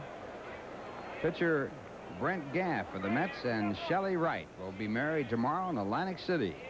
And Brent's teammate Tom Gorman will be the best man. It's a way to utilize that All-Star break. That's right. Never let a day go by that you don't accomplish something. Congratulations to the Gaffer. She's probably far too good for him, but aren't they all? Gorman the best man? There's a fastball. Only kidding, Tom. The one to take the greatest exception to that would be bullpen coach Vern Hochscheid, who has had to eject Gorman from the bullpen on more than one occasion. All good-naturedly, of course, and that ball fouled off. Gardenhire has flied out to the center fielder the 2 times he's been up. Mets leading by a score of 6-0. 6 runs on 9 hits, no errors, and the Reds, no runs, 4 hits, and no errors. And that ball grounded foul. Dave Collins, when he was with the Cincinnati Reds, got married before a night game. The day before a night game when the Mets were in town, and he came out that next day and got 5 hits. Something to be said for the state of matrimony. Something Branch Rickey always said. He liked to see his players married. That was a plus factor when you talk contract with him. If you were married, he maybe let you stay a little bit longer in the room. You wouldn't get any more money, but you could talk a little longer. Here's the 2-strike pitch. And the ball 1-2. One time Gus Bell, who was with the Pittsburgh Pirates, wanted to take his wife on the road trip, and Branch Rickey said no, and Bell insisted, and Bell got a trip to Hollywood and played with the Hollywood Stars right after that argument. Here's the 1-2 pitch outside. Well, you should know, Ralph, but from what I've heard, you needed every single advantage to get every single dollar from Mr. Rickey. He still didn't help. Didn't help at all. He had all the players and all the money, never let the two get together. Here's the 2-2 pitch. Back to the middle. And a base hit. So Gardenhire singles to center field. Incidentally, Gus Bell, who was an outstanding ball player for the Pirates and later on Cincinnati, has a son playing in the major leagues, so Branch Rickey was wrong again. Buddy Bell, a pretty good ball player, too. Oh, boy. That brings up Junior Ortiz, who is 0 for 2, flied to center and grounded out. Gardenhire, the runner at first base with 1 out. Mets leading 6-0. Second hit given up by Shearer since he came in the ballgame in the 4th with 1 man out. And that's ball 1. And it's the 10th hit overall for the Mets. So the Mets back in double figures here today after an 18-hit, 14-run attack last night.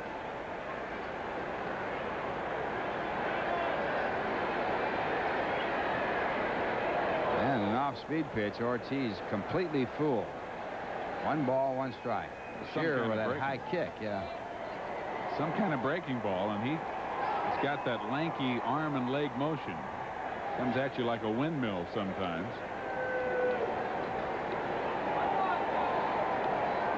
One ball, 1 strike. Shearer back to Ortiz. Again, the breaking ball. You know, you talk about Branch Rickey. 1952, I played for the Pirates and led the National League in home runs with 37. Rickey offered me a 25% cut. I said, but Mr. Rickey, I led the league in home runs with 37. He said, where did we finish? I said, we finished last. He said, well, we can finish last without you. Base hit down the right field line. Gardenhire on his way to third. Ortiz, a big turn. Trap between first and second. And now the throw going to first base. A little league mistake by Dave Parker. And Ortiz goes on down to second. And the coaching staff looks on. Well, as we said last night, when you're hot, and when you're not, you're not.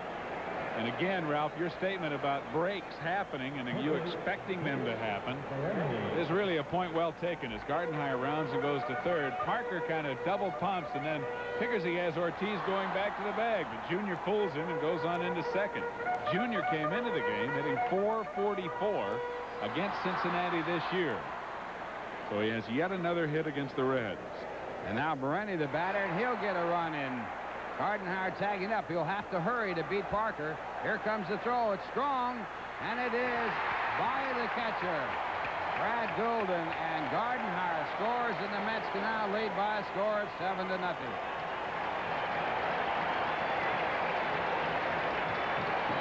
On the play, Ortiz crosses over to third base. Well, Bruce Berenyi picks up his first RBI of the year. Parker really, if he'd have made a good throw to the plate, might have had Gardenhire, but the throw is up the line, and then Golden couldn't handle it. Shearer backing up on the play, or Ortiz might have scored. Parker does have a good arm, but this throw's just too far up the line, and Gardy's buying before the ball gets there. And now the batter, Wally Backman, who's had 2 hits and 3 times up, and he takes for ball 1. Mets leading 7-0, 2 men out. And the fastball for ball 2. We're in the 5th inning. This is Wally Backman's 4th at bat. Mets have sent 27 men to the plate already. And the ball game in the 5th inning. Davey Johnson enjoying this ball game as he did yesterday, and enjoying a first place 1/2 game lead. Cubs are playing San Francisco later on today. Cubs a half game back. The Phillies are 3.5 back, but they're winning today 6-0 in the 3rd. Strike call. It's 3-1. Backman batting from the right-hand side for the first time.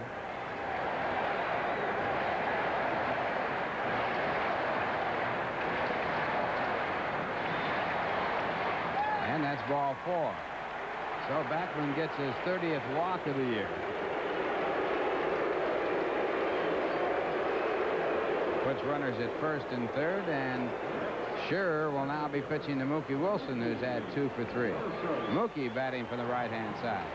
There is Franco throwing in the bullpen for Cincinnati. John Franco.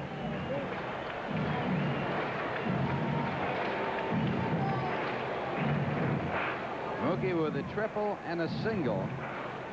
2 for 3, and he was 4 for 4 last night. 6 for 7 in his last 7 at bats. And the breaking ball is strike. Mookie has also scored 20 runs in the last 30 ball games. That's a pretty good ratio right there.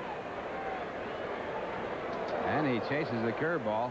Strike 2. Well, Mookie, of course, when he gets on base, a definite base stealing threat. He has 25 out of 31 stolen bases, 31 attempts.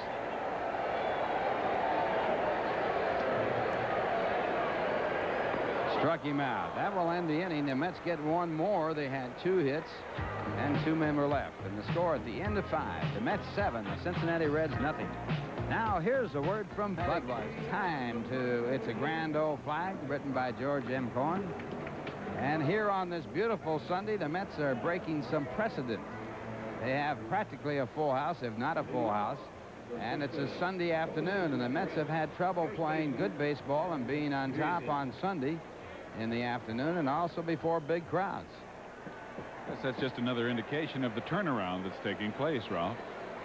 And now Dan Dreesen, the leadoff for Cincinnati. The Mets leading 7-0, and the first pitch by Berenyi is strike. Berenyi has struck out 5. Dreesen is 0 for 2 in this game. He went 4 for 5 last night. The first time a Reds player has had 4 hits in the game. That's a strange stat right there. You'd think that would have taken place. Well, then you look at their team batting average and you see that they're last in the National League in hitting. 242 coming into the ball game. Chicago with the best going into today in the National League, 274. And the breaking ball by Berenyi, foul back out of play, 1-2.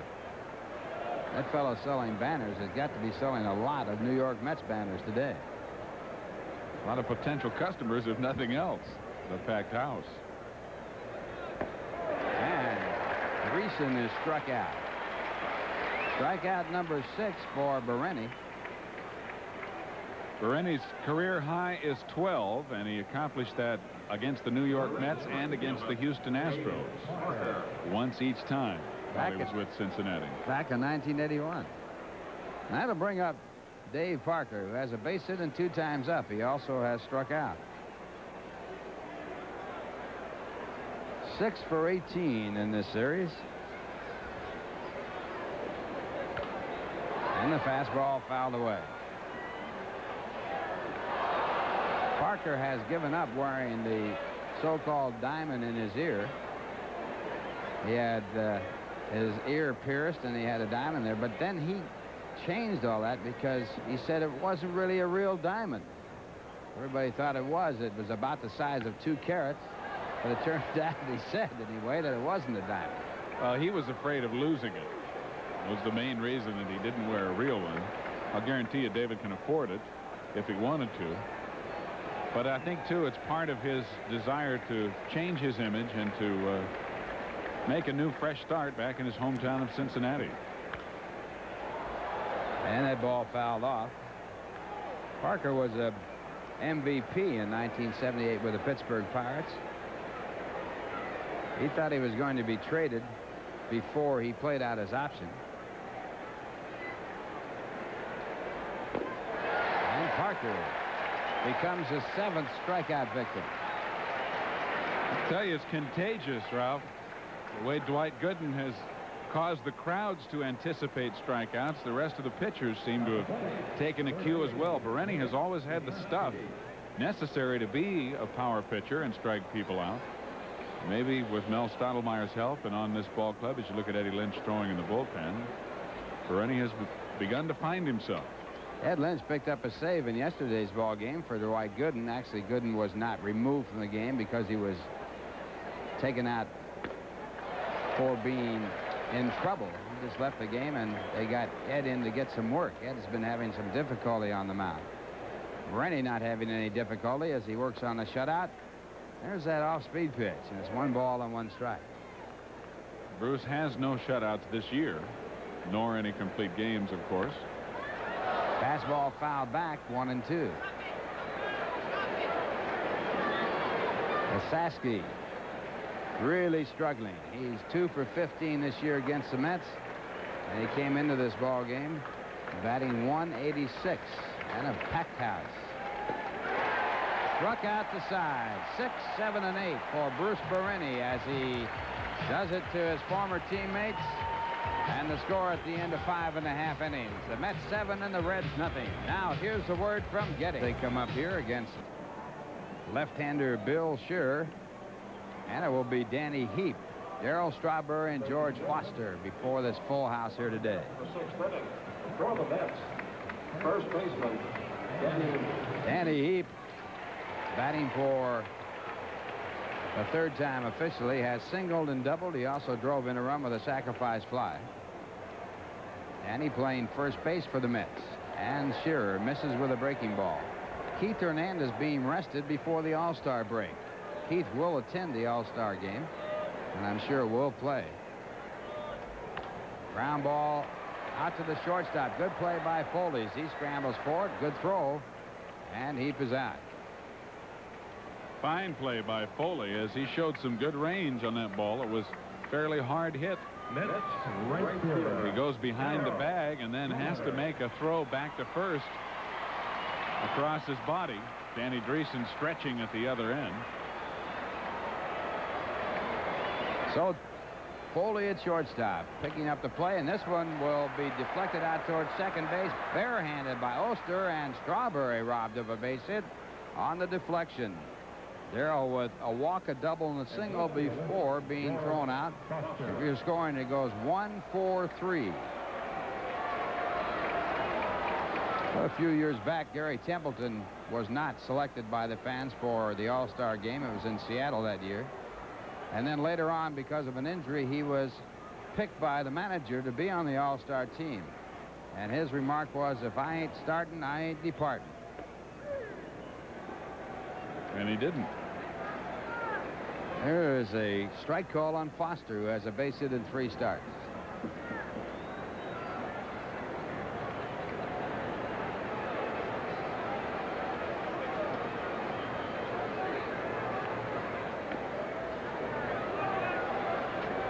There is a lot of honor to being on that All-Star squad, but some players feel they'd rather have the 3 days off than play. I just never have understood that. This ball grounded foul, 1-2.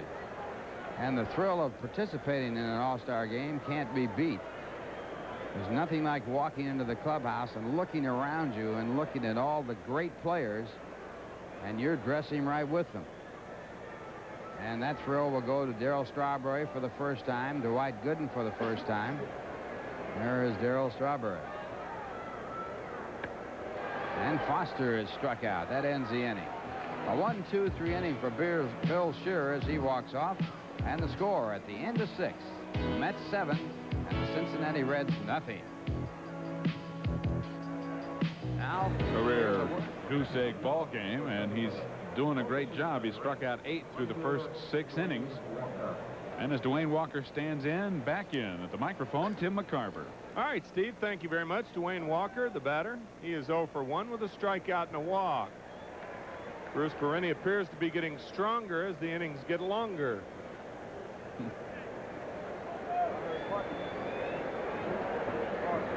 Berenyi 6'4", weighs 220. So one would think that he would get stronger as innings progress. Changeup is outside, 1-1.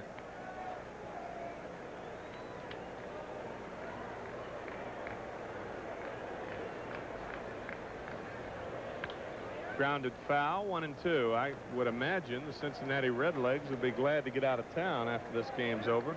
They're welcoming that all-star break. They need to regroup a little bit. The Mets have just totally demolished in the first 3 games of this series. The Mets won by 1 run, one of those in the bottom of the 9th inning on a tie ball game. And then, of course, the blowout 14-4 last night, and the Mets shutting them out 7-0 here today. Slider is foul back. Berenyi has struck out 3 in a row, 5 of his last 6 batters.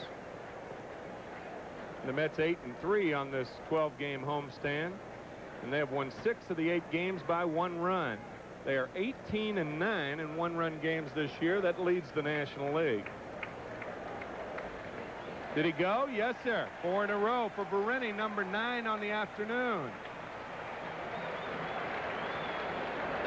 And he got one of the toughest hitters in the Reds lineup, the left-handed batting Dwayne Walker, who's been just about their best hitter of late. And Dwayne brought that bat back quickly, but he had gone all the way around. And the batter, Ron Oster. Oster 1 for 2. Berenyi has allowed only 4 hits. He has walked 2, struck out 9. Tapped right side off the foot of Oster. I'll tell you, when you see a ball go that far out into the infield and it goes off your foot, you know you hurt yourself. He had to hit that ball with some authority to get it to ricochet that far. It's going down, and he just helps it.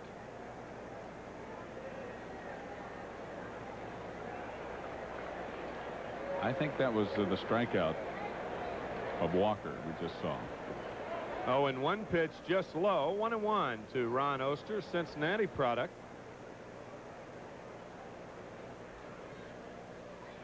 Fastball misses, 2-1. Oster fanned 106 times last year, while walking only 48 times. Not a good ratio. Wayne Krenchicki, the on-deck batter, will be the hitter for pitcher Bill Shearer. There's a strike, 2-2 to Ron Oster. 7-0 New York leads. They had a single run in the first, 3 in the second, 2 in the fourth, and 1 in the fifth. Breaking ball, he got a piece of it. Davey Johnson shrewdly today giving Keith Hernandez a rest, playing the hot hand of Danny Heap in the process. And this is the way to rest guys, with Hernandez going to the All-Star game on Tuesday. Grounded to Danny Heap, and he makes the play. So 2 quick outs here in the 7th inning, and the batter, Wayne Krenchicki, pinch hitting for pitcher Bill Oster.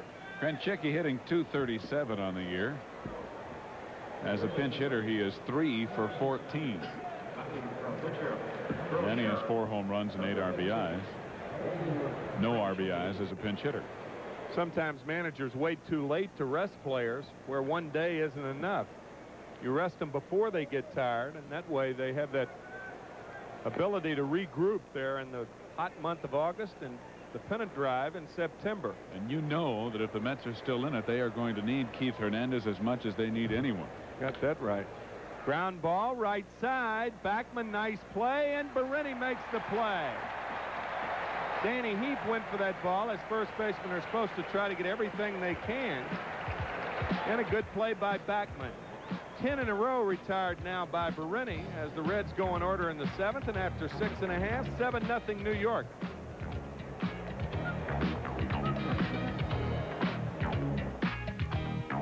Enjoying themselves at Bat Day here today, and with the season nearly half over, the All-Star break coming up, and the '84 Mets are the surprise of the National League. The action will be at Shea Stadium this summer, and everybody knows that.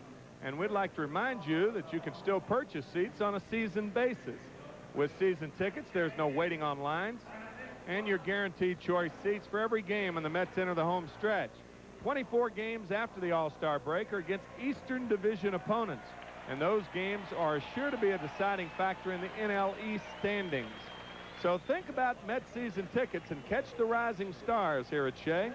For information as to how to obtain the season tickets for the second half of the season, call the Mets ticket office during business hours, 212-507-TIXX. Jot that down, 507-TIXX. And a new pitcher for the Cincinnati Reds, Ted Power. Power leading the National League in appearances with 44. This is his 45th of the year. I'll tell you, they're all having fun today, showing their bats and singing "Take Me Out to the Ball Game." Power with a record of 5-5, a 3.49 ERA. He's pitched 69 2/3 innings, picked up only 3 saves. He's walked 30 and struck out 55 in 69 2/3. Ted Power leads the National League in appearances with 44. He has been the bulwark of that Cincinnati bullpen as Hubie Brooks is brushed back. Hubie 0 for 2 with a walk. Hubie the only guy in the lineup without a base hit, excluding, of course, Bruce Berenyi. Grounded left side. Shortstop Tom Foley boots it. Came in, thought he had gloved it, and it got through him for an error.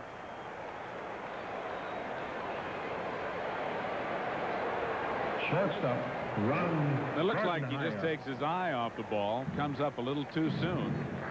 Fairly routine, took a little short hop, but he wasn't looking down. He was just hooked up too quickly. Well, this bodes for our weatherman, especially Lloyd Lindsey Young, for giving us a perfect day for baseball, and of course perfect weather for an ice-cold Budweiser. So I'm sure Lloyd right now is sipping on a Bud and watching the Mets thrash the Cincinnati Reds 7-zip. Ron Gardenhire 1-0 to Ronnie.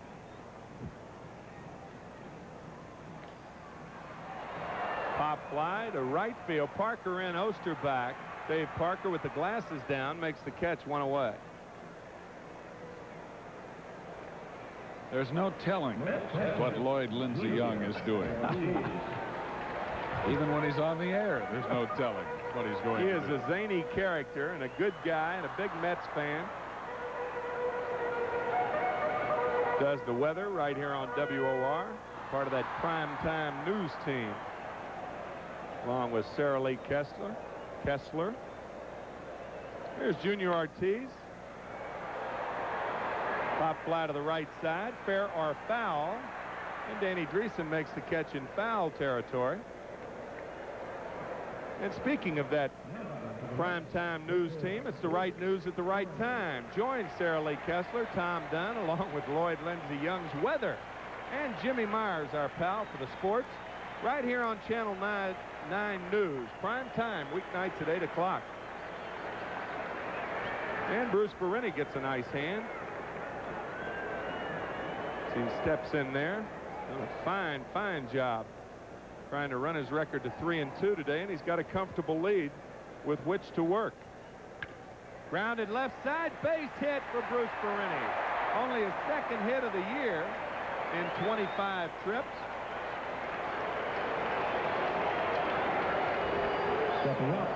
Everybody's getting in on the action.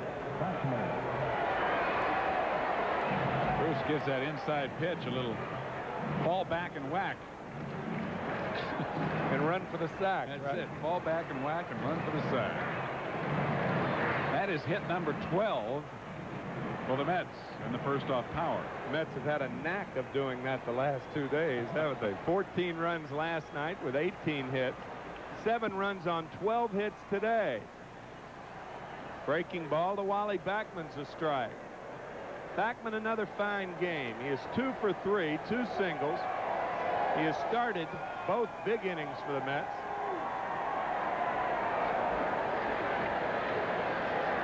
Also walked once. He scored 2 runs. Breaking ball fouled away.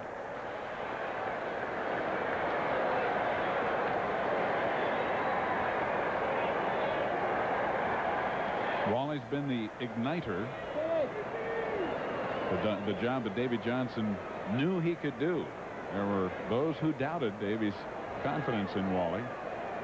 Wally hit .336 for Davy in Tidewater after being sent out in the early part of May last year. Stole 36 bases. Finds this one foul. Ricochets around the stands. But everybody's all right. Some lucky fan has himself a souvenir, or herself. Another lucky fan also didn't lose their head. Got to be watching the game when you sit in those seats. You got that right. That ball gets back there in a hurry. 0-2 pitch to Backman. Stays alive.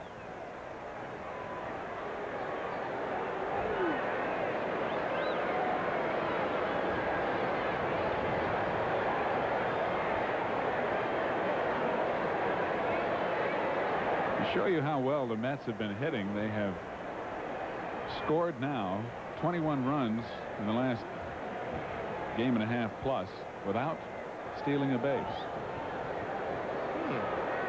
Nice point there, pal. Their offense has been producing at the plate.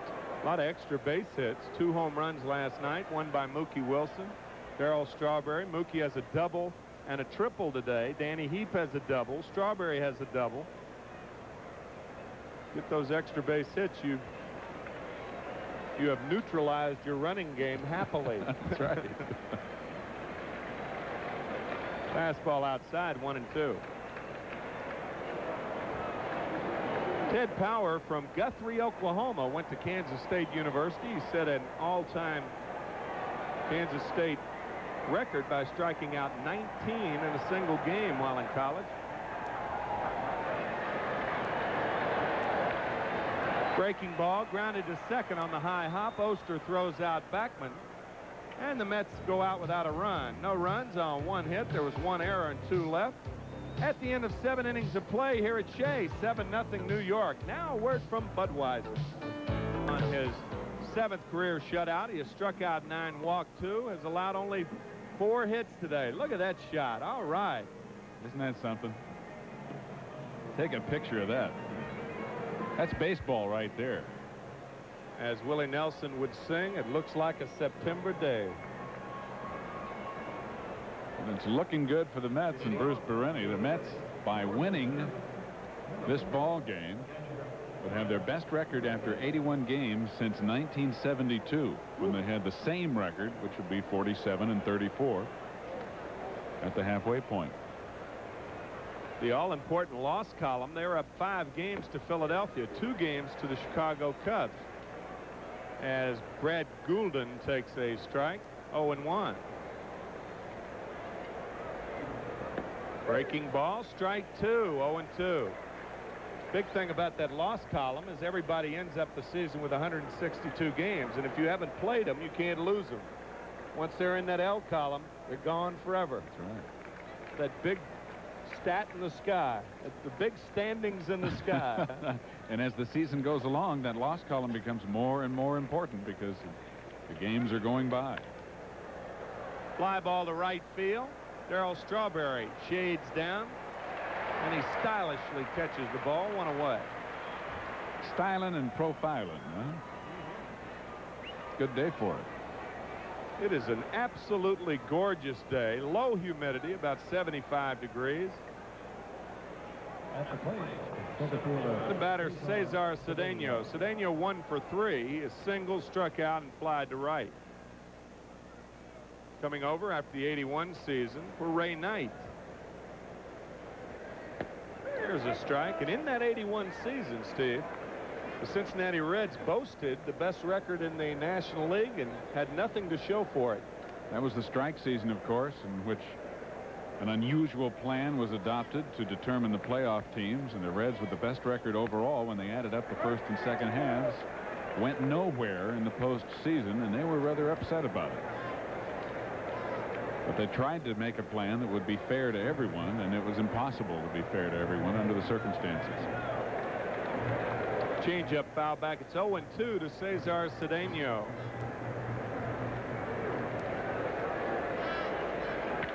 Breaking ball, ripped foul. He almost got both Joe Sparks and the left field ball girl, Mary Jean. Mary Jean made the right move away from the ball. Don't try to field that one. That's right. Like Bob Uecker would say, wait till it stops rolling and pick it up. That's right. That's from the Uecker school of catching the knuckleball. Yep. Ground ball, third. Hubie boots it, picks it up. Not in time. It's going to be an error on Hubie Brooks. Well, Hubie had a little more time than he really thought he did. He was playing deep, and Cedeno does run well, but the ball was sharply hit. And he tried to come up quickly and just never got the handle. By the time he did, Cedeno was there, and the throw was off the bag anyway. First error of the game for the Mets. Second in the ball game as the Reds have committed one. Here's Tom Foley. He's 0 for 2. There's the strike. Berenyi doing a good job of staying ahead of the Reds. No other Mets pitcher other than Dwight Gooden has been in double figures this year in strikeouts. Dwight's done it 6 times. He had 8 last night. 8 in only 6 innings, we might add, which is about his average. He's been averaging 10.7 per 9 innings. Even though he did give up 10 hits, his most for the year. Didn't have his real good fastball last night, but he did compensate with a good curveball. And the crowd that was here, and I'm sure people who watched on TV, were disappointed when he was taken out, but it was absolutely the perfect move and the correct move Certainly. for Davy Johnson to make. He had thrown a lot of pitches.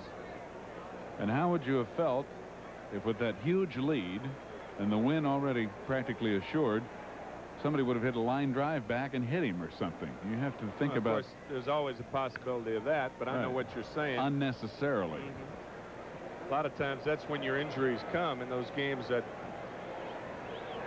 those blowouts. Guys have a tendency to relax. Certainly understandable.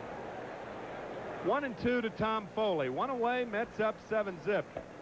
Change up gets him, and Foley knew it. 10 strikeouts for Bruce Berenyi. I'll tell you, the big BB is really on today.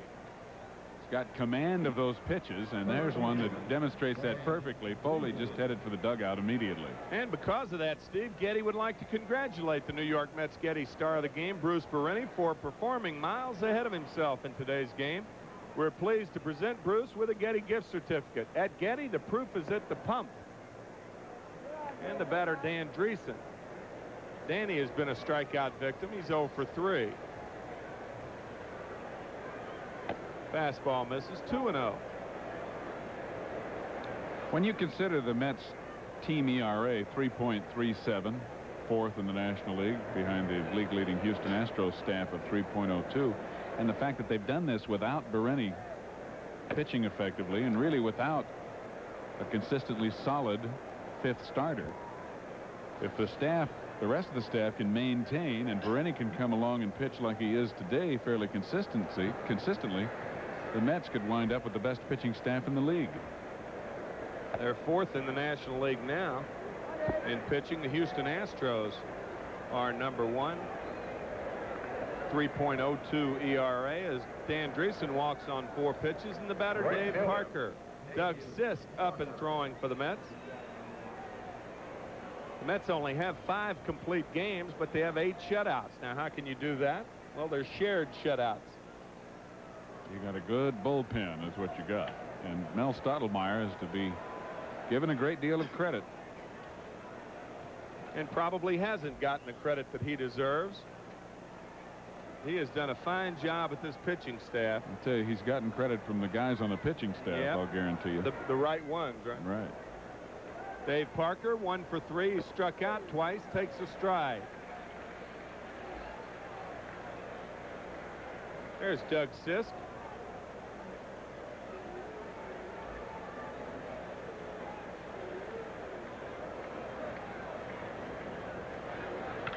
Ball hit well to right center, way back, way back. That ball is out of here. Home run, Dave Parker, number 7.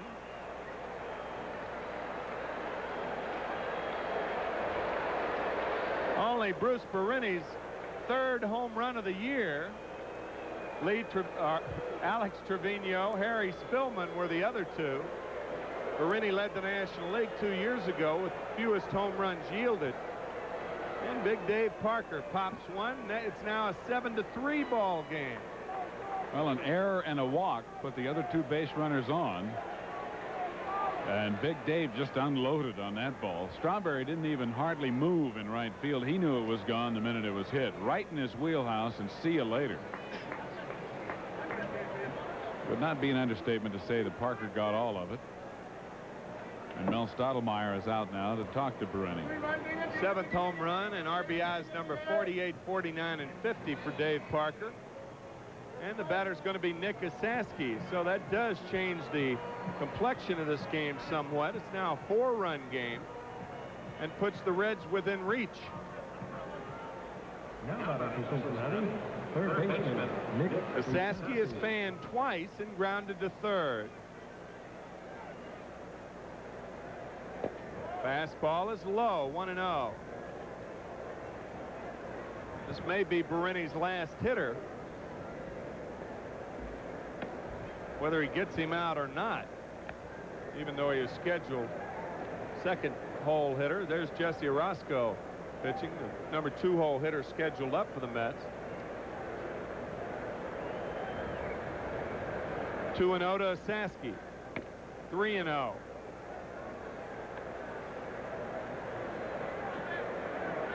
Dwayne Walker on deck. Jesse Orozco has not been throwing that much down there. Sisk is ready, but I wouldn't think Orozco is. So you may see some stalling tactics. There's a strike, 3-1. Well, there's a left-handed batter scheduled up next, Dwayne Walker. And I'm sure that if the need should arise, Davey would rather have Orozco come in to pitch to Walker. You make him make a change, if nothing else. And a good strike, 3-2 to Osaski. Fastball misses, ball 4. Well, Bruce really showed very little signs of having a problem until the home run to Parker, actually the walk to Driessen on 4 pitches. He had just struck out Tom Foley looking prior to the walk to Driessen. And Cedeno, the other base runner, reached on an error. Dwayne Walker, the batter, and he takes a fastball outside.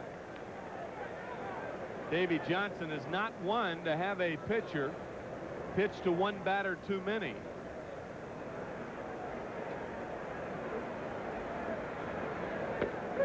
Strike one, 1-1.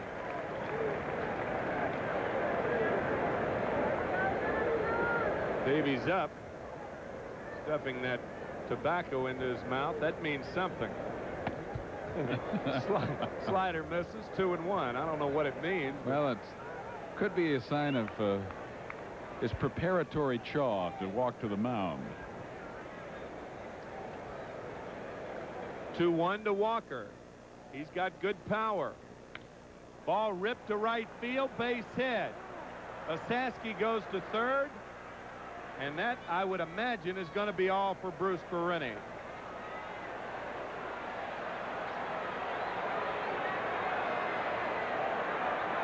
Davey will probably wait. Orozco still has not thrown a lot of pitches down there. Here he comes. He'll take that slow walk and wait till he gets to the mound before he motions for Orozco, I would think. Scratch that theory. I'm sure he found out if Jesse was ready before he came out. Again, right in this wheelhouse, up and over the plate. And Walker knows what to do with that, and he lines it right into right field. So the 6th hit off Bruce Berenyi. And up until Bruce will get a nice hand, well deserved. Up until the error to Cedeno, Bruce had retired 11 in a row. Well, the thing is, and because of that, he appeared to be still strong, and because of that, Davy Johnson did not have Orozco ready, and I don't think any manager would have. He had Sisk throwing, and then when Parker hit the home run, Orozco got up. Osaski walked, Walker singled, and now Jesse's in the ball game. He will get added to his throws in the bullpen, about 25. He'll get 8 warm-up throws on the mound, so he's about ready. Jesse's only allowed 2 earned runs over his last 13 appearances, covering 19 innings. His ERA for the last 19 innings, 0.95. And during that span, he's picked up 2 wins and 8 saves. Jesse, of course, 4th in the National League in saves coming into today with 16. And as you see, a fine 1.85 ERA. And for Bruce Berenyi, he worked 7 2/3 innings, gave up 6 hits, walked 4, and struck out 10. And of course, the runners at the corners now, should they score, they'll be credited to Bruce Berenyi's record. Well, it's Psych Week on the 4 o'clock movie. George Siegel stars in the story of an American POW who is despised for the wealth he has gained by trading with the enemy. King Rat tomorrow on the 4 o'clock movie. 48,916 paid here at Shea today. 50,000 total. A big crowd on hand. Bat Day, to be distinguished between Bat Day that they hold at Carlsbad Caverns. That would be Bat Night, I would think.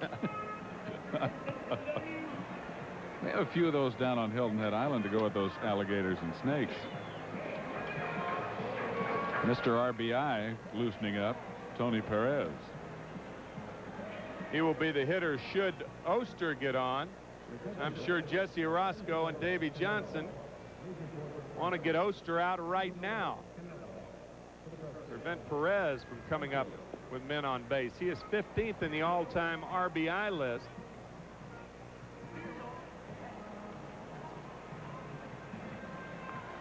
So a key spot in this ball game right here. Well, it didn't look like the game would ever be in question, but I guess that Yogiism is true. If in fact Yogi actually said that. Yogi gets blamed for a lot of things. Oster on the day, 1 for 3.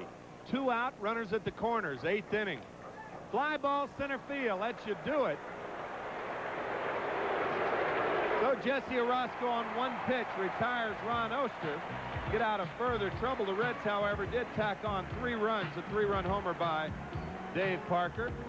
They had only 1, or make that 2 hits, 1 error and 2 left at the end of 7 1/2. 7-3 New York. Now a word from manufacturers Hanover. Of the pack is being played on our Diamond Vision scoreboard. That song came out in 1964, one of Irving Berlin's famous hits. You didn't know that, did you? Leader of the pack. Irving Berlin, yeah. Sure, that's well appreciated. He identified with that. Well, obviously, I'm kidding about that. I'm sure he would have liked to have had the royalties from it. Yeah. It was a big hit. You know, I would imagine a song like that, nobody wrote it. They found it scribbled somewhere, and they said, this would make a good hit. In those days, you know, you never knew. On the wall of a cave somewhere. New Mexico. Probably in Bat Night down there in Carlsbad Cavern. Mookie Wilson leads it off for New York, and now a 7-3 ball game. Mookie on a tear throughout this entire series, as you see, hitting .500. He's had a double and a triple and 2 runs scored and an RBI today. Strike one from Ted Power. See John Williams at the Boston Pops conducting leader of the pack. Hey, that's why he resigned. Says he's leaving after this series. Saw that. Popped out. Oster and Foley converging, and it's Oster who makes the catch, one away. Even though I have seen a Beatles concert conducted by Arthur Fiedler at yes, in Boston at Boston Symphony Hall. Their music a little more sophisticated, however, than leader of the pack. Really? Oh, come on. Anything with more than 3 chords is considered sophisticated in rock music. Danny Heap, a big day. He takes a fastball strike. Heap has singled and scored, doubled and scored, and driven in a run. Drove in another run with a sacrifice fly. 2 for 3. And a strike at the knees. It's 0-2. 3 runs, 6 hits, 1 error for Cincinnati. 7 runs, 12 hits, and 1 error for the Mets. Bottom of the 8th with 1 out and nobody on.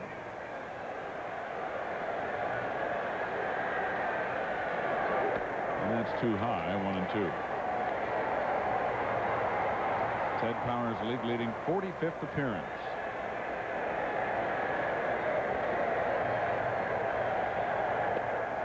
Two. It's a nice name for a pitcher, isn't it? Power.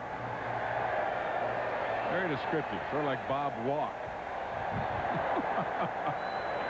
There goes the tidal wave. Sure enough, Power's a power pitcher, and Bob Walk was wild.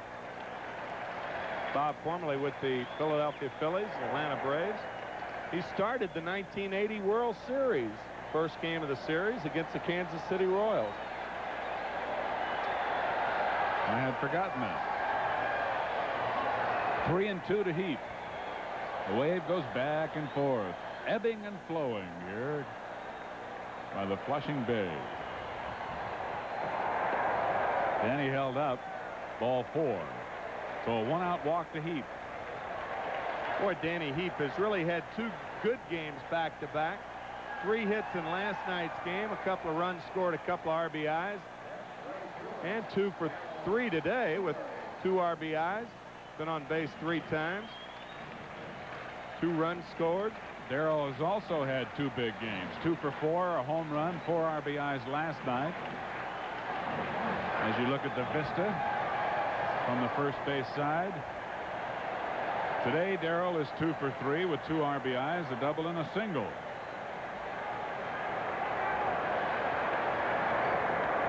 Fastball, strike 1.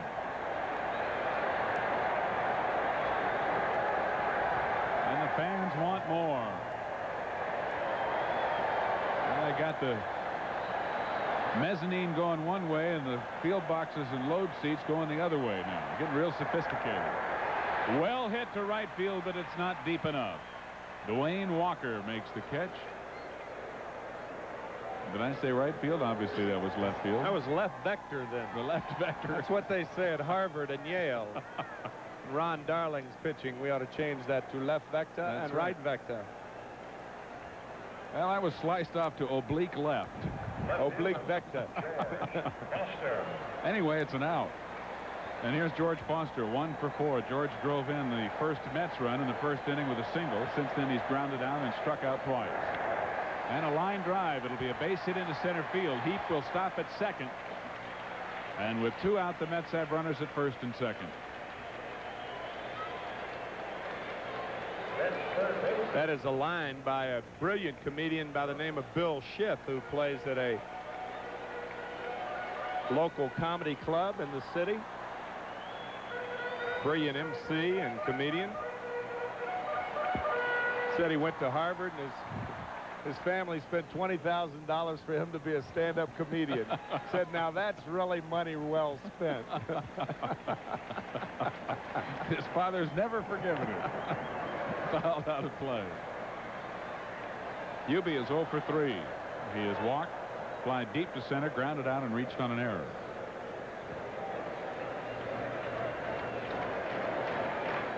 And Hubie, the only man in the lineup without a hit. Breaking ball and a good one, and it's 0-2. There's a couple of good young pitchers right there. Ron Darling on the left and Dwight Gooden. Darling could be an all-star, but wasn't selected. Dwight Gooden will be there, and there's talk he may start the ball game for the National League, opposing Phil Niekro for the American League. You'd have the oldest and the youngest ever to play in the game starting against each other. Well, you know, Ted Power didn't want to hit Hubie on that pitch. Well, 0-2, you're going to brush him back. And, of course, this is the first time any Reds pitcher's even come close to a Mets hitter. And losing 5 games in a row or in the process of it, they have handled it professionally, to their credit. That's for sure. A lot of other teams, especially since the Reds have not been going well before they even got to this series, would have vented their frustration by drilling 1 or 2 guys. But not so. 2-2 the count on Hubie. This big crowd rooting for more. And a breaking ball, fly ball left. Walker drifting toward left center has plenty of room, and the inning is over. A walk and a single and 2 left in the 8th for New York. But the Mets still hold a 7-3 lead as we go to the 9th inning. And we're back after this word from the good olds guys.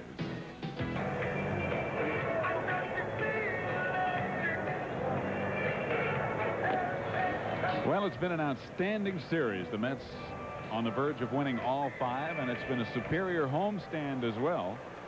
And in winning this ball game, they will have also won 9 of their last 10 ball games. And to cap it off, a perfect day and a capacity crowd here at Shea this afternoon. What more could you ask for? Jesse Orozco in relief of starter Bruce Berenyi.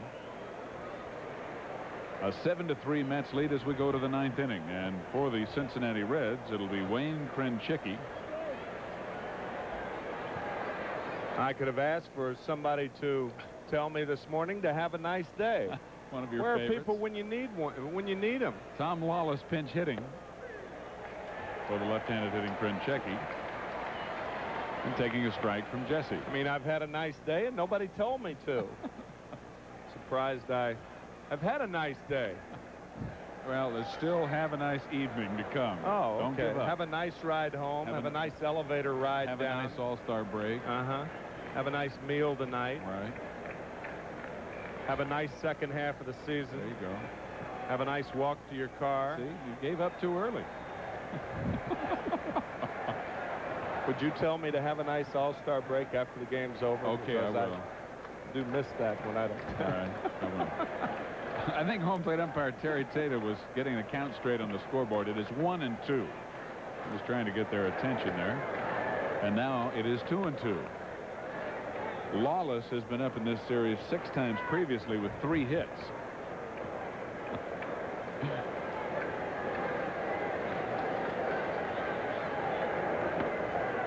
And that extra ball in the count, as it is now 3-2, came because Jesse went to his mouth on the dirt part. There he is blowing on his hand after stepping off this time. So Terry Tata hit Orozco with an extra ball there on the count. And he walks him. Yeah, it was a costly ball, it looks like, because that's ball 4 on Lawless, the first walk given up by Orozco. Well, you hate to walk guys when you're more than 1 run up in the late innings. Because a walk certainly at that time is as good as a base hit. And now the Reds find themselves in a position where they can't pinch hit for Brad Goulden because he is the last catcher available.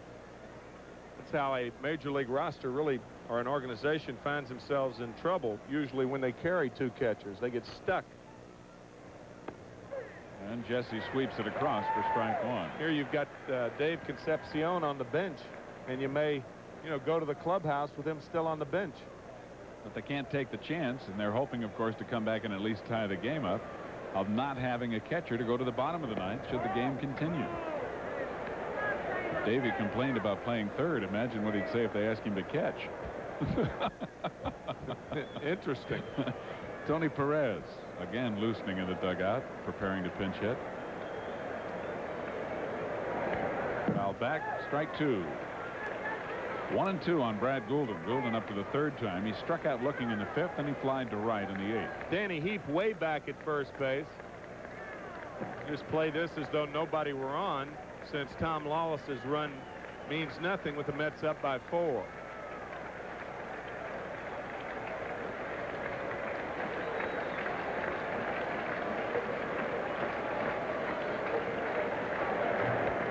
Breaking ball low and away, 2-2.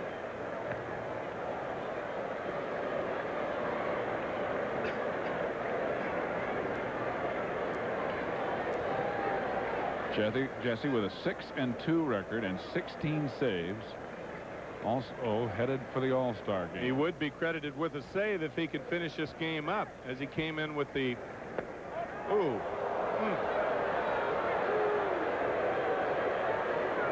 Well, the Mets wanted that pitch, but it's now 3-2. He came in with the tying run on deck, and that's one of the prerequisites for a save. Now he's out of there. Goulden trying to work the walk. Will walk back to the dugout. Center fielder, Cesar. First strikeout for Jesse in the 11th by the New York pitchers. Well, a close pitch, but it's right there. Front part of the plate. It's really not him on the corner. I think the width of the ball on the plate, it certainly wasn't high. So Goulden caught looking for the 2nd time in the ball game. And the top of the order in Cesar Cedeno. Cedeno 1 for 4. Ball 1. Cesar singled to left to open the ball game, but since then has flied to right, struck out looking, and reached on an error. He did score ahead of Parker's 3-run home run in the 8th when all 3 runs were unearned against Bruce Berenyi. 1-1. And Cedeno playing the game the way it should be played. Taking a strike against a tough pitcher like Orozco. He's run 2 full counts. He walked Lawless. And when you're down by 4, that's the way you play the game. That's right. Cincinnati needs base runners if they are to attempt to tie the game up. They want to try and at least bring the tying run to the plate, and that's tough to do when you're down by 4. And by taking 1 strike, it doesn't mean that you're giving up on the count. But what you are doing in the process is giving the pitcher a chance to get wild. 1 ball, 2 strikes. The count on Cedeno. 2-2. Jesse's had a 2-2 count on every hitter so far, with the exception of Ron Oster, the first batter he faced to end the 8th inning.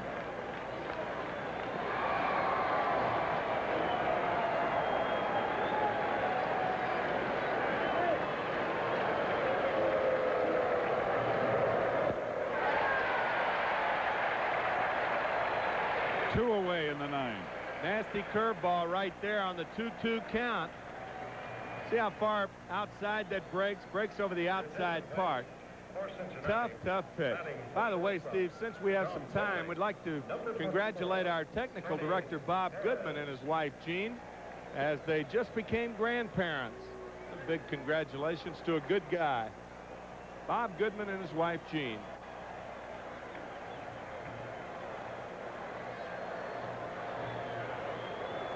You and I will know that thrill someday. Tony Perez pinch hitting. You before I, pal. I can wait. When you have daughters, you really can wait, can't you? 245 for Perez. And he's batting for the first time, of course, in the ball game. Fouls this one back.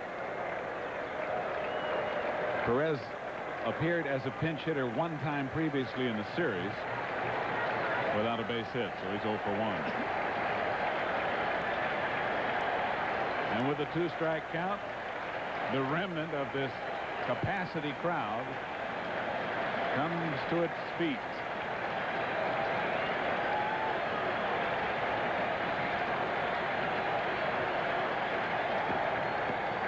Just outside. 1-2. We've got about 35,000 umpires left here.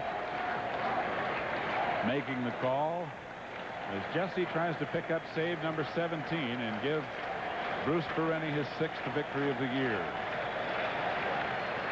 And a fly ball into right center field. Mookie and Strawberry over. Mookie makes the catch.